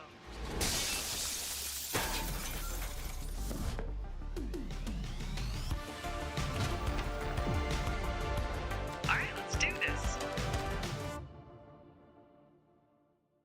Once there was a hunter who saw what others could not. With a magic case in her backpack, she roamed with wild abandon into the great unknown.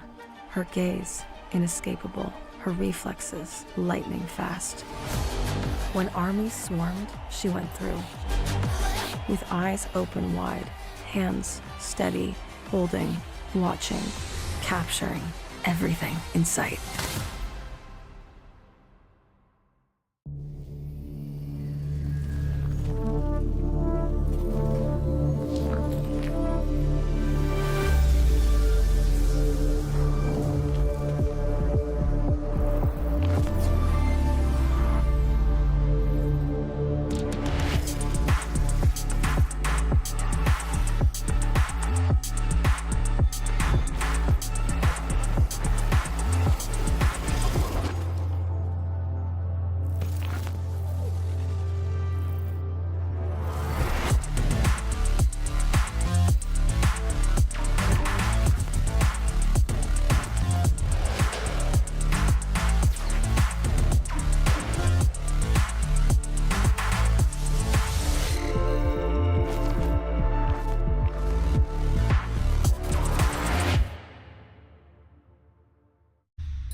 The Crucial Pro DDR5 RAM kit comes with a sleek, modern look that will complement any build.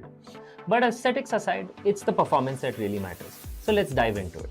The default JEDEC timings are 46, 45, 45, but it does come with 2 XMP and Expo settings for those looking for a little more performance. With XMP 3.0 Profile 1, you can push the speed up to 5600 megatransfers per second. If you prefer a slightly lower speed but tighter timings, Profile 2 offers 5200 megatransfers per second at 42, 42, 42 timings. We've run some benchmarks and stress tests to give you an idea of how it performs. In general, dropping the speed and tightening the timings with the second XMP/Expo profile yielded better results for us on our test system. Paired with a Ryzen 7800X 3D, we saw anywhere from a 1 to 5% performance bump depending on workloads. All in all, the Crucial Pro DDR5 64GB RAM kit by Micron is a fantastic choice for first-time builders and enthusiasts alike.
Well, folks, as promised, after a quick short break, yes, we are once again back at the Esports Club Presents Showdown Series 2 of Valorant, powered by Crucial by Micron, with our GPU partner being Zotac Gaming and our media partner as Gossip.gz.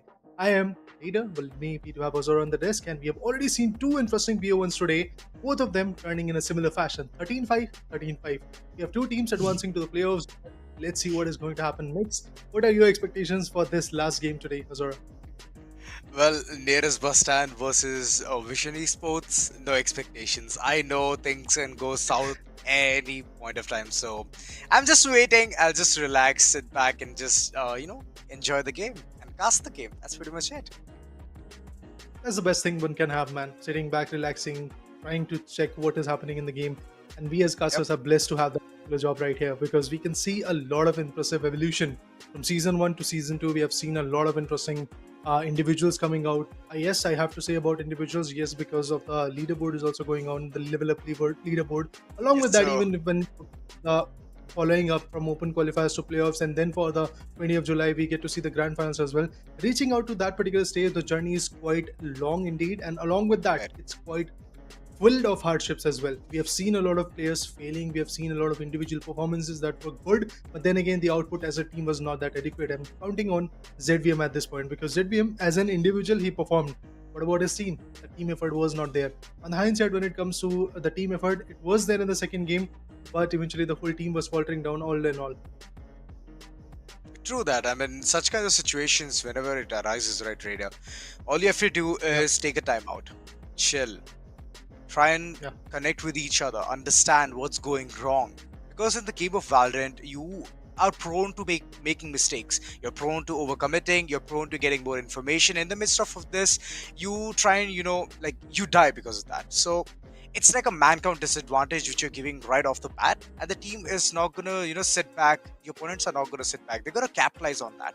So if you're making multiple mistakes like this, then just go ahead, take a time out, calm down, relax, take out more of your pocket strategies, and then work on it. It's all about experimentation and evaluation. And once you do that, you'll understand on what grounds do you stand. And it's a journey for you guys to become one of the teams, one of the top tier teams. And for that, you have to face a lot of hardships. Like Raider said, a lot of hardships are going to come forward, and you have to break through that. And if somehow that gets onto your head, then it's just done, right? So mental reset is very yeah. important. Yeah, tactical time modes. We have seen that it is very, very important. You have to plan, you have to figure out what is going wrong with your particular team and how you can execute to be a better team in that particular B1 equation. Because, yes, remember, we are talking about the single elimination brackets. That means there is no second chance. You have one particular chance, you have 24 rounds for those chances to be proven right in your favor. Yeah. And if you fail in these 24 rounds, unfortunately out of the equation. That's how the competition progresses, because we are talking about the open qualifiers right now. From 21st, if I'm not wrong, the playoffs are going to begin, and on 27th the playoffs will end. We'll have the grand finalists, and on 28th, yes, the result will be delivered to you guys. So for that, mark your calendars. Meanwhile, we check out the maps. Yes, it is going to be a decider, and it is going to be the map of Haven, another triple-sided map. Yes, we have seen Lotus. After that, it was following it up with Ascent, a second two-sided map, and now it's a three-sided map where we are going to witness this amazing combination of two very impressive teams near BUSTAND fighting against Vision Esports. I think that Vision Esports is going to do a one job, but I would really have to see what nearest BUSTAND is going to do. I mean, nearest bus stand, the day for yesterday itself, they showcased a lot of good gameplays coming in from the corner, and there's one guy who will never forget. That's Deagle White. So Mr. Deagle, every single time, whenever he comes up being the Sova, gets a lot of information for the team, recons a lot, and then later on the sheer execution is absolutely perfect. Diamond City and AK Demon as well are like a really good addition to the roster alongside F Noob. So the entire team looks very deadly.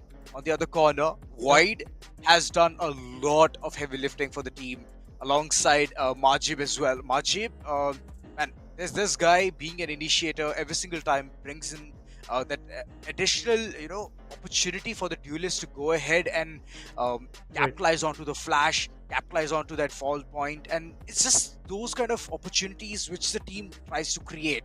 So I'm just hoping that today the pick is good. We have seen Hitsi also shine in the map of Haven, but nearest Bustan, they have showcased some really good gameplays in the map of Ascent. But unfortunately, this is no Ascent. So three-sided map, being in the defense corner, being in the weaker half. Let's see what they have to bring onto the table. Well, they have to bring the A game. That's what it is needed at this point. I would love to see if that's going to come or not. Initially, yes, they were like switching on to 4 duelists, but now, yes, you can see the initiators coming through. And it's basically a mirror competition all in all. I think that's what we are going to witness, except, yes, the smoke agents are a little bit different. The controllers are not that same, but in this particular map, when it comes to Sentinel, you can't go for Chamber, you can't go for Cypher, you have to go for KJ, because that KJ can bring in the right value. We have the confirmations that the KJs are going to be there from each side. We have Sobas from each side, we have Jets from each side, and when it comes to the smoke agents, it's going to be Omen versus Clove, rechargeable smokes versus the over heals. Let's see which is going to be beneficial. On the hindsight, when it comes to the whole composition of these teams, I think now the execution part is something where nearest Bustan has to really be firm, and even the execution part is going to be very important for the lads of Vision Esports, as they do have to infiltrate and eventually go for some good plans. I think A side can be a good approach for the first round, but after that, C side taking the garage control, infiltrating C side, and also going for the B1 can be good, because the A side is comparatively a little bit difficult when you see the A long angle. Yes, there are going to be some interesting shots coming from that corner. A shot again can be getting capitalized from that particular corner as well. So let's wait and watch. Let's see what happens. 16 more seconds to go on, and after that, the action will go on. And as we can see, The turrets, alarm bots are pretty much allocated so that no backstabs are going to come through. Have to be ready with the swarm grenades as well so that the post-plan scenario is a little bit comfortable for these individuals. Well, it feels like it's going to be a mid-venture coming in from the corners of VES. Vision Esports, for now. Just waiting it out there. Trying to bait one or two players to move forward, become aggressive, try to get that information. Lobby is under siege. Team nearest bus stand on the other corner. Two players already present towards side A and one towards the middle, just to understand what's going on, the gravity of the situation, still not yet read. And once the orb has been picked, the information will be revealed that players are heading towards A main. Sound cut off. We have- This is very yep. smart. It's a patience game. They're waiting for the right moment to step in. Finally, through the smoke, they're going to move in a little bit deeper in the A side. Just behind the boxes, we get to see another swing coming in. Here comes the fault line. Nobody got really stunned by the particular fault line. I guess it was Sova, but Demon is going to deny that particular plan. Not just that, he picks one more, but Hitze is going to retaliate. Void finds one more. Zen gets Void. Fair share of trades are coming in. But it's all about the last one standing. The plan is yet to come. 30 seconds left. Luke gets one crucial pick. 74 HP, but he is going to attain that headshot. Renath survives. Vision Esports gets their first pick. They get the plant as well along with it. I think this is definitely going to be a good round for them as they can easily come up with the bonus buy. For sure. They can even go for Vandals, but it seems like that they're going to go for full buy Spectres. Well, true. It'll be a half shield if they're going to go for Vandals. So it's just the Spectres they're going to be bringing in the midst of all of this action. Itzy on the other corner, very comfortable with the Ghost. Still not trying to upgrade it, but looking at the way nearest bus stand could not understand the entire situation, the gravity of what happened in the previous one. They're just going to be sticking around with the classics itself. But a bit of an aggressive approach towards Garage. F-Noob is holding it down to the wire. Trying to get the information. If someone pushes, it's going to be a right click being charged in. Deagle Whitey, way too aggressive this time around. Trying to get the information. But there's an alarm bot waiting for him. And once that gets triggered, Hitzy, he will be alert. You'll get to know that there's a backstab coming in. But for now, no L-tops are going to get their presence at this point, but the players are trying to move in. The cubby angle is pretty much checked. Here goes the alarm turret bot as well. Turret is there, alarm bot is pretty much available. But I think it's just the turret that has been invested so far. Oh, the player has been spotted. Here comes the fault line. Now the swing will be there, but they have not yet checked the right box. Oh, this can be costly, but they finally swing in. Demon takes one, but the defense side looks good. This could be a thrifty pull off from their corner, but the Uranami Spectre is there in the hand. Itzy gets one crucial pick. So what has to go down? Indeed, that's the case. It's all about the breach. And he's miles away, Mr. Deagle Whitey with the classic. I don't think so. It's going to be a classic retake for him. Has to go for some different weapon exchanges if it is possible. But the plant is for long, and from the C long, he's going to. I mean, the other two individuals are going to just patiently wait and watch, check out if there is going to be certain swings coming through. I think still there is enough time for near BUSTAND to fight back, but they don't have the right weapon, they don't have the manpower, so winning it is not going to be easy. Well, true, but the weapons can be retrieved. It's not that it's not possible. But now the smoke comes through. Alright, the glove just helping it out there. But I don't know what was Deagle Whitey doing in the midst of all of this action. Once the call out was very clear, Sova also died. The rotation should have been called in immediately. But he waited till the last moment. And here's the thing, right? The Omen was dead.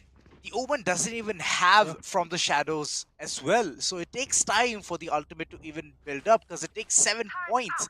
So I don't know what the understanding was from Deagle Whitey. He should have been more, quick on feet, reach towards the side. And even though he was about to die, he would have died alongside his brother. That's one thing which I would really like to highlight here. Oh no, the aggressive approach, Zen going ahead, going crazy, but only good for one. So it's an equal trade-off coming in, but the mid completely under siege. Okay, Demon, little do you know that the player is waiting for you. It's just the alarm bot which he's relying on. But instant swing and he can take him down. See? Patient retrieved. Shots fired. Way too low. AK Demon gets the benefit of his doubt. Man count advantage. Vision Esports, for now, baffled onto where to go.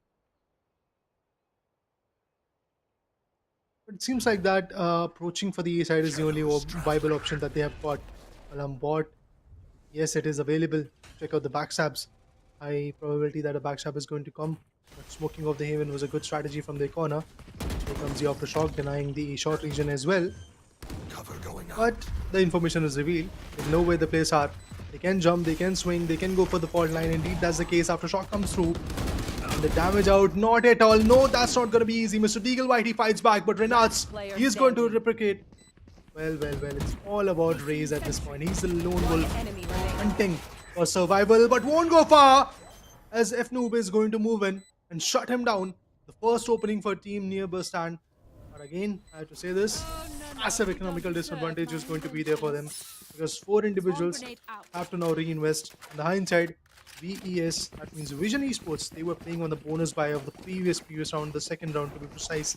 So yeah, Vision Esports will be able to bring back their glory with their good weapons, I believe. On the hindsight for a team near BUSTAND, yes, their economical disadvantage is pretty clear and pretty evident. We can see that after chasing a bulldog and some utils like aftershock or faultline and other flashes and stuff like that, Mr. Deagle Whitey is left with 0 creds. Wow. Okay. I've not seen someone just, waste the updraft in this manner. Void, I guess it was a fat finger there, but it's going to be costing him a lot. For now, trying to be aggressive towards C-Long, making the presence, being an absolute behemoth here. It's just those fakes. This team loves to sell.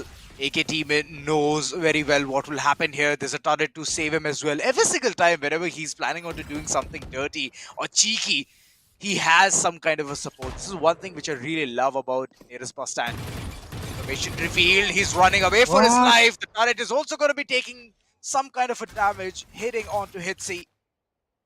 But yeah, it's just that little bit of damage. He's still surviving with a good amount of HP onto his name.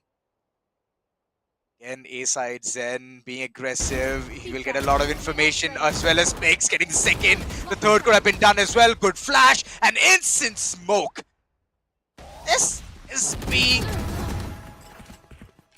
Jet main. And the moment I was recollecting my thoughts, there goes the Jet. 30 seconds left. Revealing area. But the damage has already been done. Yeah. The damage has been done, as you rightly said, because the time is not that much, and eventually you have to go for a plant. Hitsi is trying to go for the Mei shot, making sure that the plant is there. But remember, guys, this was a heavily invested round for even Vision Esports. And I doubt that they're going to get it in their favor. Saving these 2 weapons, yeah, that might be the case for them. Because in the post-man scenario, you see fully stacked up utilities and also pretty much viable HPs coming in from 3 other individuals from nearby stand. This will equalize the stands for now. Well, it is an attack-sided map because of the 3-sided nature. But then again, the results after having the full buys are not at all comfortable for the lads of Vision Esports, as they are not even getting a single round after those 2 rounds that they had initially. One was the pistol and then another one was the bonus buy. But look at this, Mr. Deagle Whitey timing his attack. Even Zen, for the same reason, I have to say this. Beautiful one-tap shots from his corner. Now what he's going to invest on is a puzzle. But Void on the other corner, he is going to go for the Blade Storm and then, of course, invested on a shorty as well. Oh, lovely. That was a good initiation, already been commenced here with side C. Void versus Zen. What's it gonna be? Updrafts coming all across and the smoke is out of the picture. Still the opportunity is there for the team to go ahead, make a post-plant scenario, but looking at the way the plant is being committed, it's a wrong choice of action. One by one, every single one of them, whoever peeks Zen is going to die. Look at the angles, look at the shots coming through. And here's the thing, the moment he gets the kill, he can replenish his Blade Storm. Void way too low on HP.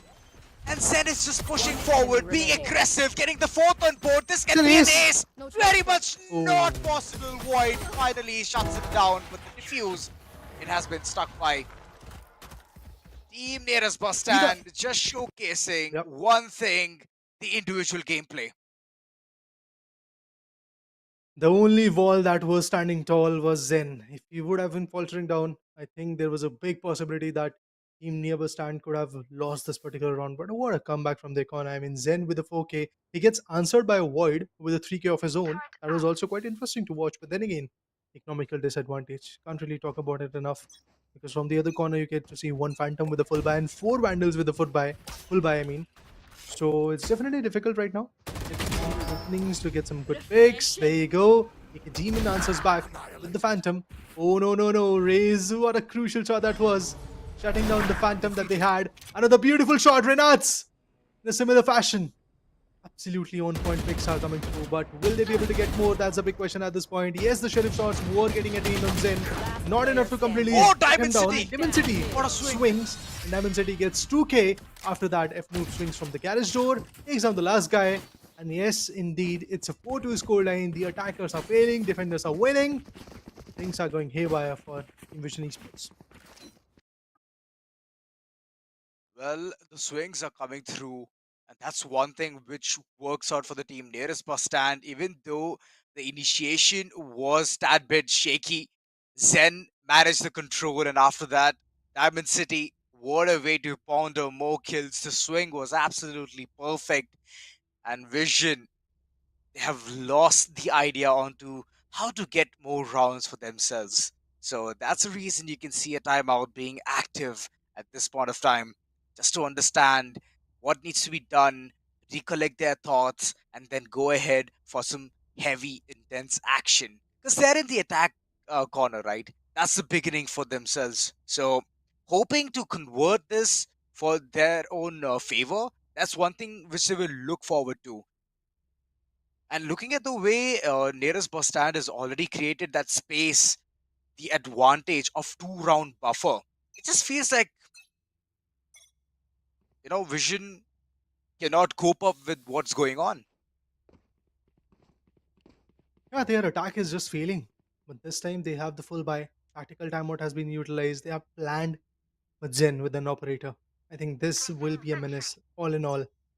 Holding the seaside, yes, he is definitely going to be valuable. I think at least one good pick would come through from his corner, but on the hindsight, yes, we get to see the information being relayed. Demon City's positioning is pretty much evident at this point.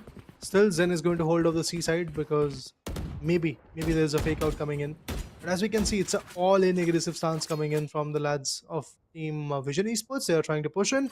You guys are there in A shot. We are there pushing in from the mains that are destroyed. That means, yes, the information is not going to be that viable. Although they have the Rolling Thunder available. Utilize it. Nobody is going to get suffered with that particular Rolling Thunder. Everybody is going to be on par with their abilities. I think once again things will be in a very drastic manner. There goes the Hunter's Fury, damaging out the opponent. Maybe he's going to get him. Yes, indeed, that's the case. If not the Hunter's Fury, it's the Phantom in the favor of F-Noob who is going to shut him down. Not just that, they do have operators. They do have lockdown also available. Oh my god, this is very, very tough for Vision Esports. A well-invested round can go against them. One good shot is that... Nope, missed. Missed. Can go far once again? Oh, he doesn't miss it this time. Then this time is going to attack. He's going to shut his opponent down. There comes another swing. Hits. He finds one. Deagle Whitey retaliates. Lockdown is there, but the lockdown can be getting destroyed very soon. Player standing. Nope. That's not going to be easy. And here comes a knife. Every single game that we have witnessed today had one of those knife rounds. Yes, we have once again the knife track coming in. Well, true. AK Demon just knew what he was doing. But looking at the poll, I know even the viewers know what they're doing. They know that nearest bus stand will win this one fair and square against Vision Esports. Even though Vision Esports, first 2 rounds, they were very solid. They were concrete. It felt like they were gonna easily take nearest bus stand by storm in the first half. But unfortunately, bad even struck down. The mid-lurk game is not there. It's just that one-dimensional approach which is just costing Vision Esports so much. Standing ahead. I mean, I do get it. Unity is one thing which is always, needed in a team. But again, in a 3-sided map, you have to create that deviation. You have to create that chaos between the defenders. Not make them look so comfortable they can go ahead and get those kills. Deagle being a bit more aggressive here has paid for his sin. Diamond City on the other corner. Knows that the lockdown has been invested in that corner. He can destroy it. He doesn't want to do it.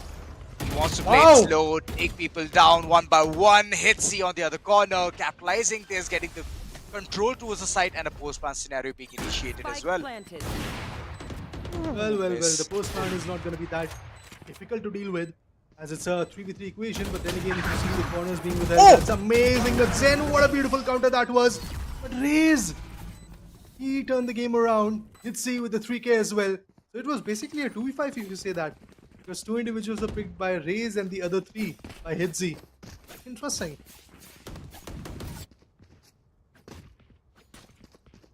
You know what's more interesting? The knife. Look at the animation on it. Sheesh. So beautiful.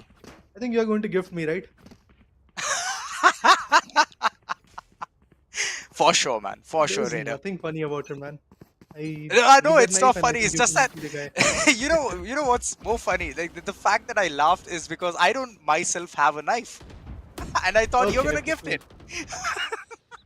Oh, okay. I think we just have to ask Assassin then. Yeah, for sure. A mighty aimer. Yeah. Anyway, guys, all of that was fun, but finally, there's a pick. There's an opening for Team Vision Esports. They can infiltrate it. They can get the chance. Yes, they do have the storm grenades right on the entry point, but Jed with the updraft and the dash in could find the right value. Hitsy this time is going to play on an operator, exactly like Zen. Will there be some openings? I'm waiting for that. Zen pushing deep on the A-long region. He's right there. All 9 comes through. Nothing valuable so far. Nobody has initiated. Nobody has got some picks. They're waiting. Late approaches are the part of Vision Esports' approach. We have seen that they have played a lot of patience game in the past 8 rounds. The 9th one is no different. Once again, they are just playing for the patience. They're waiting a little longer. They're trying to farm. They're trying to be calm and eventually time their attack. Hunter's Fury is there. Fault line is going to be there. Here comes one pick. AK Demon retaliates. Rolling Thunder will be invested. Players are going to get forced to stay back. No plan so far. They can go for B side. Oh, it's the A side that they're trying to infiltrate. And we have Zen right there. Let's see if they are even going to go ahead and get the plan done. It can be an easy defuse. Diffusal. It can be an easy defuse. Look at them rush, bombard. It's already half done. Maji, way too aggressive. Goes through the spray, but unfortunately couldn't connect. Zen, look at him. Just going ahead. Getting all of those frags one by one. Every single one of them falls. And Vision. Well, the first idea of Hitsy to go ahead, pick that operator from the previous round was the biggest mistake. You don't do that once you're in the attacking corner. I mean, I do get it. If you have buffer rounds, then capitalize it in a good old-fashioned manner. If you have way too much money, invest it on an operator. But if things are looking very, very slim, the chances are not there for you to go ahead and get those frags. You have to initiate it. So that was a big mistake coming in. And after that, Raze just goes ahead, heads towards site A, not knowing whether it's clear or not. Things just fell apart from that corner. Void. Already on the garage window, pushing in. Has got the Bucky, but Aftershock is going to push him away. AK Demon gets the opportunity out of it. Absolutely amazing usage of utils. Oh, it's a 3v5 equation. Pretty tough to deal with. Zen trying to aim, trying to maintain that particular picks that he was getting initially as well. Bladestorm is also available, but he is going to play on this beautiful operator that he has got. Effective operator, should I say, because he was actually getting a lot of picks. But what will happen next? A swing, probably. Breach, are you going to swing? Not yet. Has got a Sheriff. And here comes the difference, guys. Probably this time, Breach is going to get something valuable. Although I have to say this, that the defending side team has already done their job. They have made sure that the maximum scoreline that the other opponent is going to get is a 6-6 scoreline. And they will be on the back foot when it comes to the second half for sure. But the defensive perimeters that have been set by a team near BUSTAND is absolutely amazing. Their patience is good. Their timing is good. The trigger discipline that these guys have got, something phenomenal to talk about. But here comes the storm. There goes the operator. Beautiful retaliation. AK Demon with the ultimate is going to be back in the action. The 2v4 equation. The plan is yet to come. Oh my god, to this. And the clove. Heroes he was able to come back in the game. She retaliated. AK Demon, phenomenal play from his corner. You know, he had nothing to lose. He went ahead, utilized his ultimate as well, and he went head on, even though he was paranoid. That's the beauty about just going ahead, being aggressive, not being like, okay, fine, I'm going to lose this thing. Nope. He just went ahead, head on, crushed the skulls of the opponent, and got another round. Zen, he has been an absolute beast with the operator. Gotten so much value. 2 initial first contacts, first blood being drawn, and then later on, the capitalization from Clove, AK Demon. Well, things are not looking good already for VES. Vision again, a height advantage, which turns out to be a disadvantage because looking at the way the crosses have already been established towards side B, this is one place you should never enter. And Deagle just to finish things off. The aftershock. Well, Last round before the switch. say 3 already. The max Vision Esports can get is 4 onto their name in the first half, which I believe is a very slim chance for it. I don't think so that Vision Esports is going to make a comeback. They don't have the adequate buy. They are lacking in terms of utils. Not at all. Even a single ultimate is not available. Of course, it might be the case where they're going to get the Bleedstorm if Void gets the ult top or maybe a pick. But is it enough? I don't think so, man. It's basically one of those equations where near BUSTAND is just looking quite on par. I was expecting a lot from Vision Esports, to be honest, because I really wanted to see a good competition in the round of 16. But so far, today's day has been a one-sided equation, and I think this one is again going to be another one-sided Dominion. Fight back with the Demon holding the garage Take flight. and the boxes, waiting a little longer, and here comes our drone. Well, of course, he's going to give away the position, and unfortunately, AK Demon won't get more than one. But Mr. Deagle Whitey, he is going to find one more. Here comes the flash and the smoke as well. 8 to 3. Ooh, raise counters. I thought Noob is going to easily get him, but that's not the case. It's a blunder. I think they will face the consequences, but very soon the smoke will go off. And it's a hits. The big hits are coming through. Mr. Deagle Whitey has been taken down. Vision Esports, they are infiltrating. Will they be successful? Well, Demon City is still alive, so he won't go far. One enemy remaining. Last player standing. Well, a postman coming in. It's a 1v1. All of a sudden, things are changing over here. The spark of heaven. Grenades has a couple of shock darts. Can make things worse for Zen. But Zen, he knows, he's aware of the situation. Goes on for the head-on collision. And it's going to be an easy peasy defuse coming by as well. 9-3 being the scoreline. Team nearest BUSTAND. The performance is just immaculate. Even though mistakes were there towards the side C. But after that, the capitalization, absolutely picture perfect. Look at the way Hitsi was so calm, so collected. He saw the head. The reaction was perfect. And so goes for Zen as well. What an amazing showdown this is. 12 rounds done and dusted. I talked about it earlier as well. In a BO1 equation, you just get 12 rounds, over 24 rounds, my bad. And in these 24 rounds, you have to outperform your opponent. And it seems like that near BUSTAND was able to get the right idea out of it. 18 amazing frags and only 7 deaths with 2 assists. Zen is definitely the phenomenal one at this point. Following it up, look at his teammates. The controller, AK Demon, is still fighting back. Deagle is also quite valuable, as we can see. But now, as per the polls, I think Vision Esports is the one which is getting a lot of support, but I think near BUSTAND is the one which is going to win. So please go ahead and give us your opinions in the chat. Polls are pretty much active. For now, it seems like that 9-3 scoreline will turn in a 10-3 scoreline as the attackers are already deep in the B side. Random shots, the classic right taps, left taps are going in.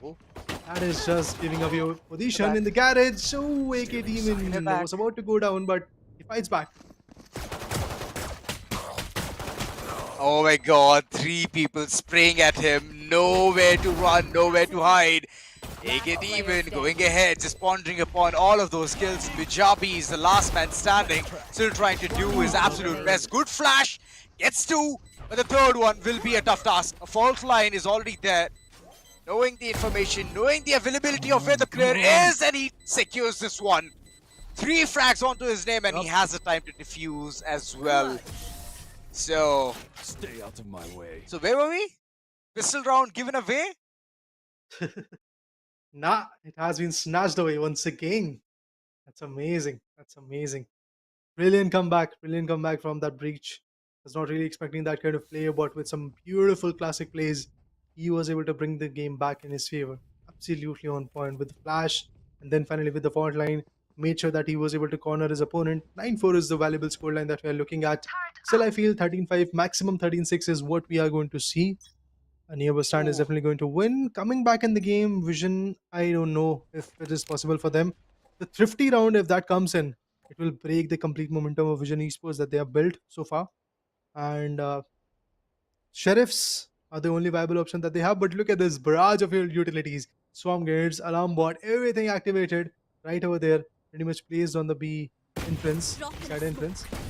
Well, the Alarm Bot goes in, Alarm Turret. Where it is? Turret has not been invested. Okay, turret is there in garage. That's interesting. But they have made an approach. They have Right infiltrated there. the site from here. The postman scenario is going to be very tricky. True that. Again, they're going ahead for the B side. B side is the most, retakeable site in this particular map. Revealing area. So I don't get it. Every single time when they're going ahead for that easy plant, they need to even think about one thing, the post-plant scenario. How is it going to be? Oh, now the spray is coming through Void, just going ahead, making a gaping hole. F-Noob popping off with the Sheriff. Gets two right on spot. Blaze, he's going to be shutting down things. And the Diffuse, this time they have all the time in the world. And it'll be done. 3 weapons are going to move forward, Bulldogs all across, and alongside the upgrade towards Sheriff as well. So the investment by nearest bus stand is going to go all in vain. This could have been achieved even with the Classic, you see. It could have been achieved with that as well. All you Yeah. had to do was go ahead, have at least one Sheriff, cause chaos, and secure the plant, get the money for the next following round. So that's one thing which nearest bus stand just failed to understand. But they have done the economical damage onto Vision Esports. So that's one really good thing. Not just that, even the postman scenario came through. That means the plant creds are also going to be in their favor. That's what they're utilizing. That's why they have the full buy investment coming in. Itzy on the other corner is going to push in, but ooh, that's good. Raise once again, being the X factor right now, but won't go far, I believe. He's quite low. One good shock dart can end him. No, that's not the connection. Diamond City finds him. Noob retaliates with the Rio Vandal. It's all about the last man standing. Renats, can he clutch it out just like that breach in the pistol round? I kind of doubt that. When it comes to utils, 2 Spike shock planted. darts. Yes, in just 3 seconds, he is going to get the recon dart as well. enemy Along remaining. with that, Oh no. ooh, lovely This is shot easy that now. was. Yeah, it's a basically 1v1 equation. Oh What? no. The recon bolt, it's not that great. Still the swing comes through. It's gonna be a head-on collision. Half diff is one thing which Renats is looking forward for. And the angle will be contested. Diamond City getting the 10th on board. Double ditch it for nearest bus stand. And even though there was a lot of fumble in the previous round, they still managed to get this one on board. All thanks to F-Noob's effort. The way he just went ahead, popped those heads right off the bat. Man, such kind of a performance. It is Bustand as confident as ever. They're like the pirates stealing away the rounds. They have no business in winning. Good round indeed. A valuable one to be precise, but once again, pushing into the garage won't be an easy one. Itzy's right there holding of the doors. And on the high end side, we have the Blade Storm. We know how effective Zen was at it. But can Void be valuable at it? That's what we want to know.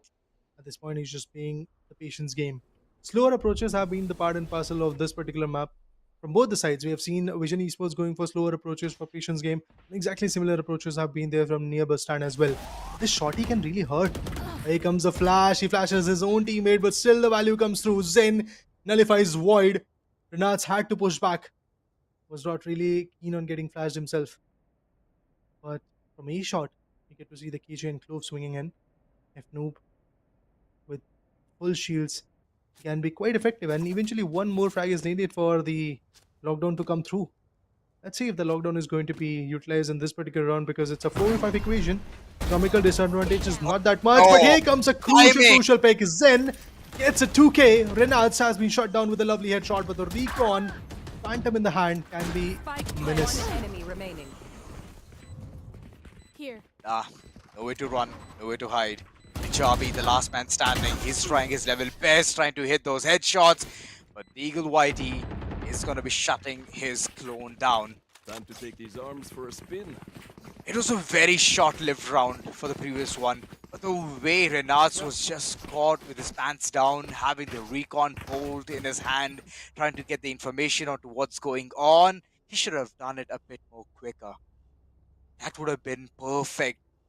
But the push, the moment it came through the gates, it just opened wide apart.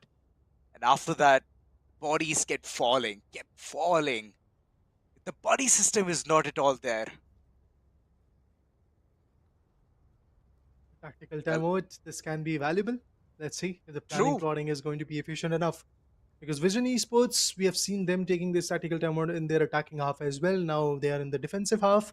Obviously, this is a bit tricky equation for them. Triple-sided map, A side is a bit difficult to go for the post plant because you don't really have so much openings. Yes, you can go for the backstabs, but then again, the alarm bot is pretty much available for that as well. The backstabs are getting denied every now and then. So let's see if something effective comes through after this tactical timeout or not. Because near BUSTAND, they are one step away from their series point and two step away from their entry to the playoffs. Well, true that. The buy is coming through. Renats, okay. He's bought an operator for his beloved friend Void. I mean, I do get it. In defense, operator is amazing. It's just that you need to hit your shots. And I believe it is going to go towards the lobby. It's going instantly, one by one. The peaks are going to come through. But looking at the way the team is not so cordial, it's a big mistake. There was a fault line coming through as well. No coordination, and that's going to affect a lot. Well, he's still playing against the odds, and that's a big mistake. No, man. It was constantly being revealed. Still peeks through. enemy One remaining. by one, the bodies are just Why? piling. It's like a graveyard towards side A. Last man standing, Hitsy has a sheriff in his hand, but I guess so many people, I don't think so. It's going to be the case. Knife out, and it's going to be a knife coming through as well. Wow. Diamond City. Not ready yet. Revealing area. Azura, this is a Ouch. result of a tactical timeout. This is a result of a tactical timeout taken by a team who was keen on bringing the game back. But what a fluent entry that was. Not just the fluent entry, is the absolute obliteration of their opponent. The economical disadvantage, it is going to scream that it's done, guys. It's basically 13-5 scoreline. Today's day is basically 13-5 all over. First game, second game, be the third one. I think 13-5 is something which is quite evident. Yes, they have force by, you have like some Guardians, some Bulldogs to play along with, but when you are facing opponents who have Blade Storm, who has Hunter's Fury, who has Lockdown and Rolling Thunder as well, I don't think so that these minuscule weapons are going to be valuable. Yep, there you go. Rolling Thunder follows up with a Blade Storm. Here comes the swing through the window. Luke takes two down. Renats retaliates, but the damage has already been done. It's a 2v4 equation. You have the Rolling Thunder. You want to roll as he's going to get picked down. 3k from AK team, and it's done, guys. We have yet another 35 score line. We have the winners. Near BUSTAND have finally reaching their destination, I believe. Yep, they have. They've already boarded that bus saying that we are going to be the victors. Well, last round was so chaotic, so many ultimates, and at the end, the resultant through the window, through the wall, all of those shots came through. And F-Noob, my oh my, this guy's mid-lurk game has been one of the perfect things which we have seen. Nearest BUSTAND making things picture perfect, even though I've seen Vision Esports play yesterday. Hitsy in this particular map, he has gone in for the backstab, he has gone in for that approach towards Garage, and he has done it in a such good manner. But today, I couldn't see any of that. It's just that he just forgot what he learned from yesterday. And that's one thing which the team was missing. The backstabbing opportunities. So, yeah. That's where Vision Esports faltered, and later on, all of those rounds were just going in. It was a snowball effect. And post that, there was no comeback. Like you mentioned, Raider, there was a timeout being taken on when nearest BUSTAND was sitting on a good number of 11, but then it did not help at all. tactical timeout kind of backfired. I mean, they planned a lot. They were did. like, yes, we are going to invest in an operator. We are the defending side. Operator is going to be the game changer. That operator was the only thing that actually changed the game. Actually, it was for Team Near BUSTAND, to be honest. It backfired onto them. The way that operator was nullified was absolutely interesting. Two guys swinged in, shot was taken, but the position was also revealed. All thanks to, initially it was the fault line, if I'm not wrong, that was able to push the jet back, and after that it was the out round which gave up the position. And even after being revealed, this guy just stood over there. Aftershock came through, two guys swing onto him. There was no chance that he was going to survive, but he was like, no, I'm going to be the wall, I'm going to be the anchor. No bro, you are the duelist, you had to fall back. True that. I mean, I do get it. There was a lot of situations where Hitsi just felt absolutely bad about what he just did. That was the operator which was being picked in the attacking half itself. So that was one big mistake. Yeah. But yeah, moving on to the scoreboard, it is gonna be Zen having that lamplight on himself. 23 kills with ACS of 343. First kills being 4. So I mean, this man has done every single thing. On the other corner, it has to be Hitsi. 12 kills, 14 deaths, 6 assists, first bloods being 2, and an ACS of 210. It's highest from their team. So even the duelist was not able to shine, was not able to perform. So that's a big mistake right there. So they have to fix this one moving forward in the other tournaments. Well, this was a fun run, to be honest. An absolutely amazing performance. But at the same point, when you talk about the MVP of the match, it's going to be, of course, Zen. All thanks to his storm frags, his operator frags, his one taps with the Vandals. It's amazing. The journey so far in these 18 rounds that Zen was able to showcase is quite phenomenal. With an ACS of 343, once again, this guy crowns himself as the MVP of this particular match. Phenomenal performance, I have to say this. Even the headshot percentage looks good. The first kills, look at this. 4 first kills, and along with that 18% headshot is also quite interesting. These small minuscule details shows you how far an individual has evolved, and I believe Zen is definitely one of those individuals who have also gained a lot. But still, FA5 is going to be on top in terms of the level up leaderboard. Remember guys, if you are in the top 3 after the tournament is over, yes, you will be getting the Riot merch. Yeah, true that. FlexFee still there at the tipsy top. Westron second, third is Zen, fourth is AK Demon. I mean, the way he has performed today as well, being the controller, still having that cool and calm, collected phase where he's going ahead, getting those frags, that's vital, that's big. FlexFee still sitting at 43.89. This man is an absolute diva. I mean, the way he has played, well, you can see it. It's right there. It's the highest point still now. And like you mentioned, Raider, first 3 will get Riot merchandise. So that's one thing which they're fighting for. Plus the recognition as well that they are amazing at this game. So, well, we had 3 games in our arsenal. Raider, we had 3 games. And all 3 games are done. And in such a manner, of 13-5. Well, history is repeating itself. It's a consecutive same amount of numbers we're seeing day in, day out. Whether it be Ascent, whether it be Lotus, whether it be Haven. It's just the same scenario every single time. Every now and then we get to see teams trying to come back in the game, but they're faltering. Those are the small execution part or even the agent selection part where they can go wrong, and exactly that's what is happening. But right now, guys, this is it for the day number 3, and we were watching the round of 16, that's for sure, but we got to see some beautiful individuals and beautiful individual teams moving forward. The next day, when we are going to be back, is on Monday. Anything to add on, Azura? Nothing to add on. I mean, the way the entire action is there, right? Thanks to all of our sponsors to go ahead, make this thing possible. That's going to be crucial. Zotac Gaming alongside Gossip.gg. Huge shout out, and alongside our production team as well.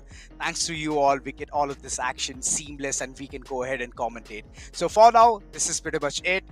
Thank you all. Thanks for watching, and stay tuned for the next action that's going to be on Monday. Till then, take care. Tata.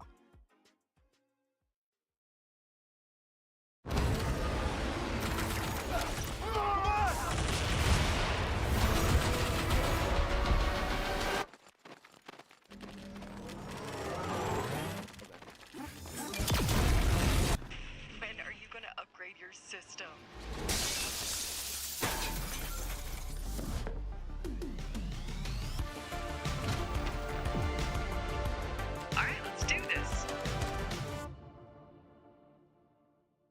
Once there was a hunter who saw what others could not. With a magic case in her backpack, she roamed with wild abandon into the great unknown. Her gaze inescapable, her reflexes lightning fast. When armies swarmed, she went through. With eyes open wide, hands steady, holding, watching, capturing everything in sight.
The Crucial Pro DDR5 RAM kit comes with a sleek, modern look that will complement any build.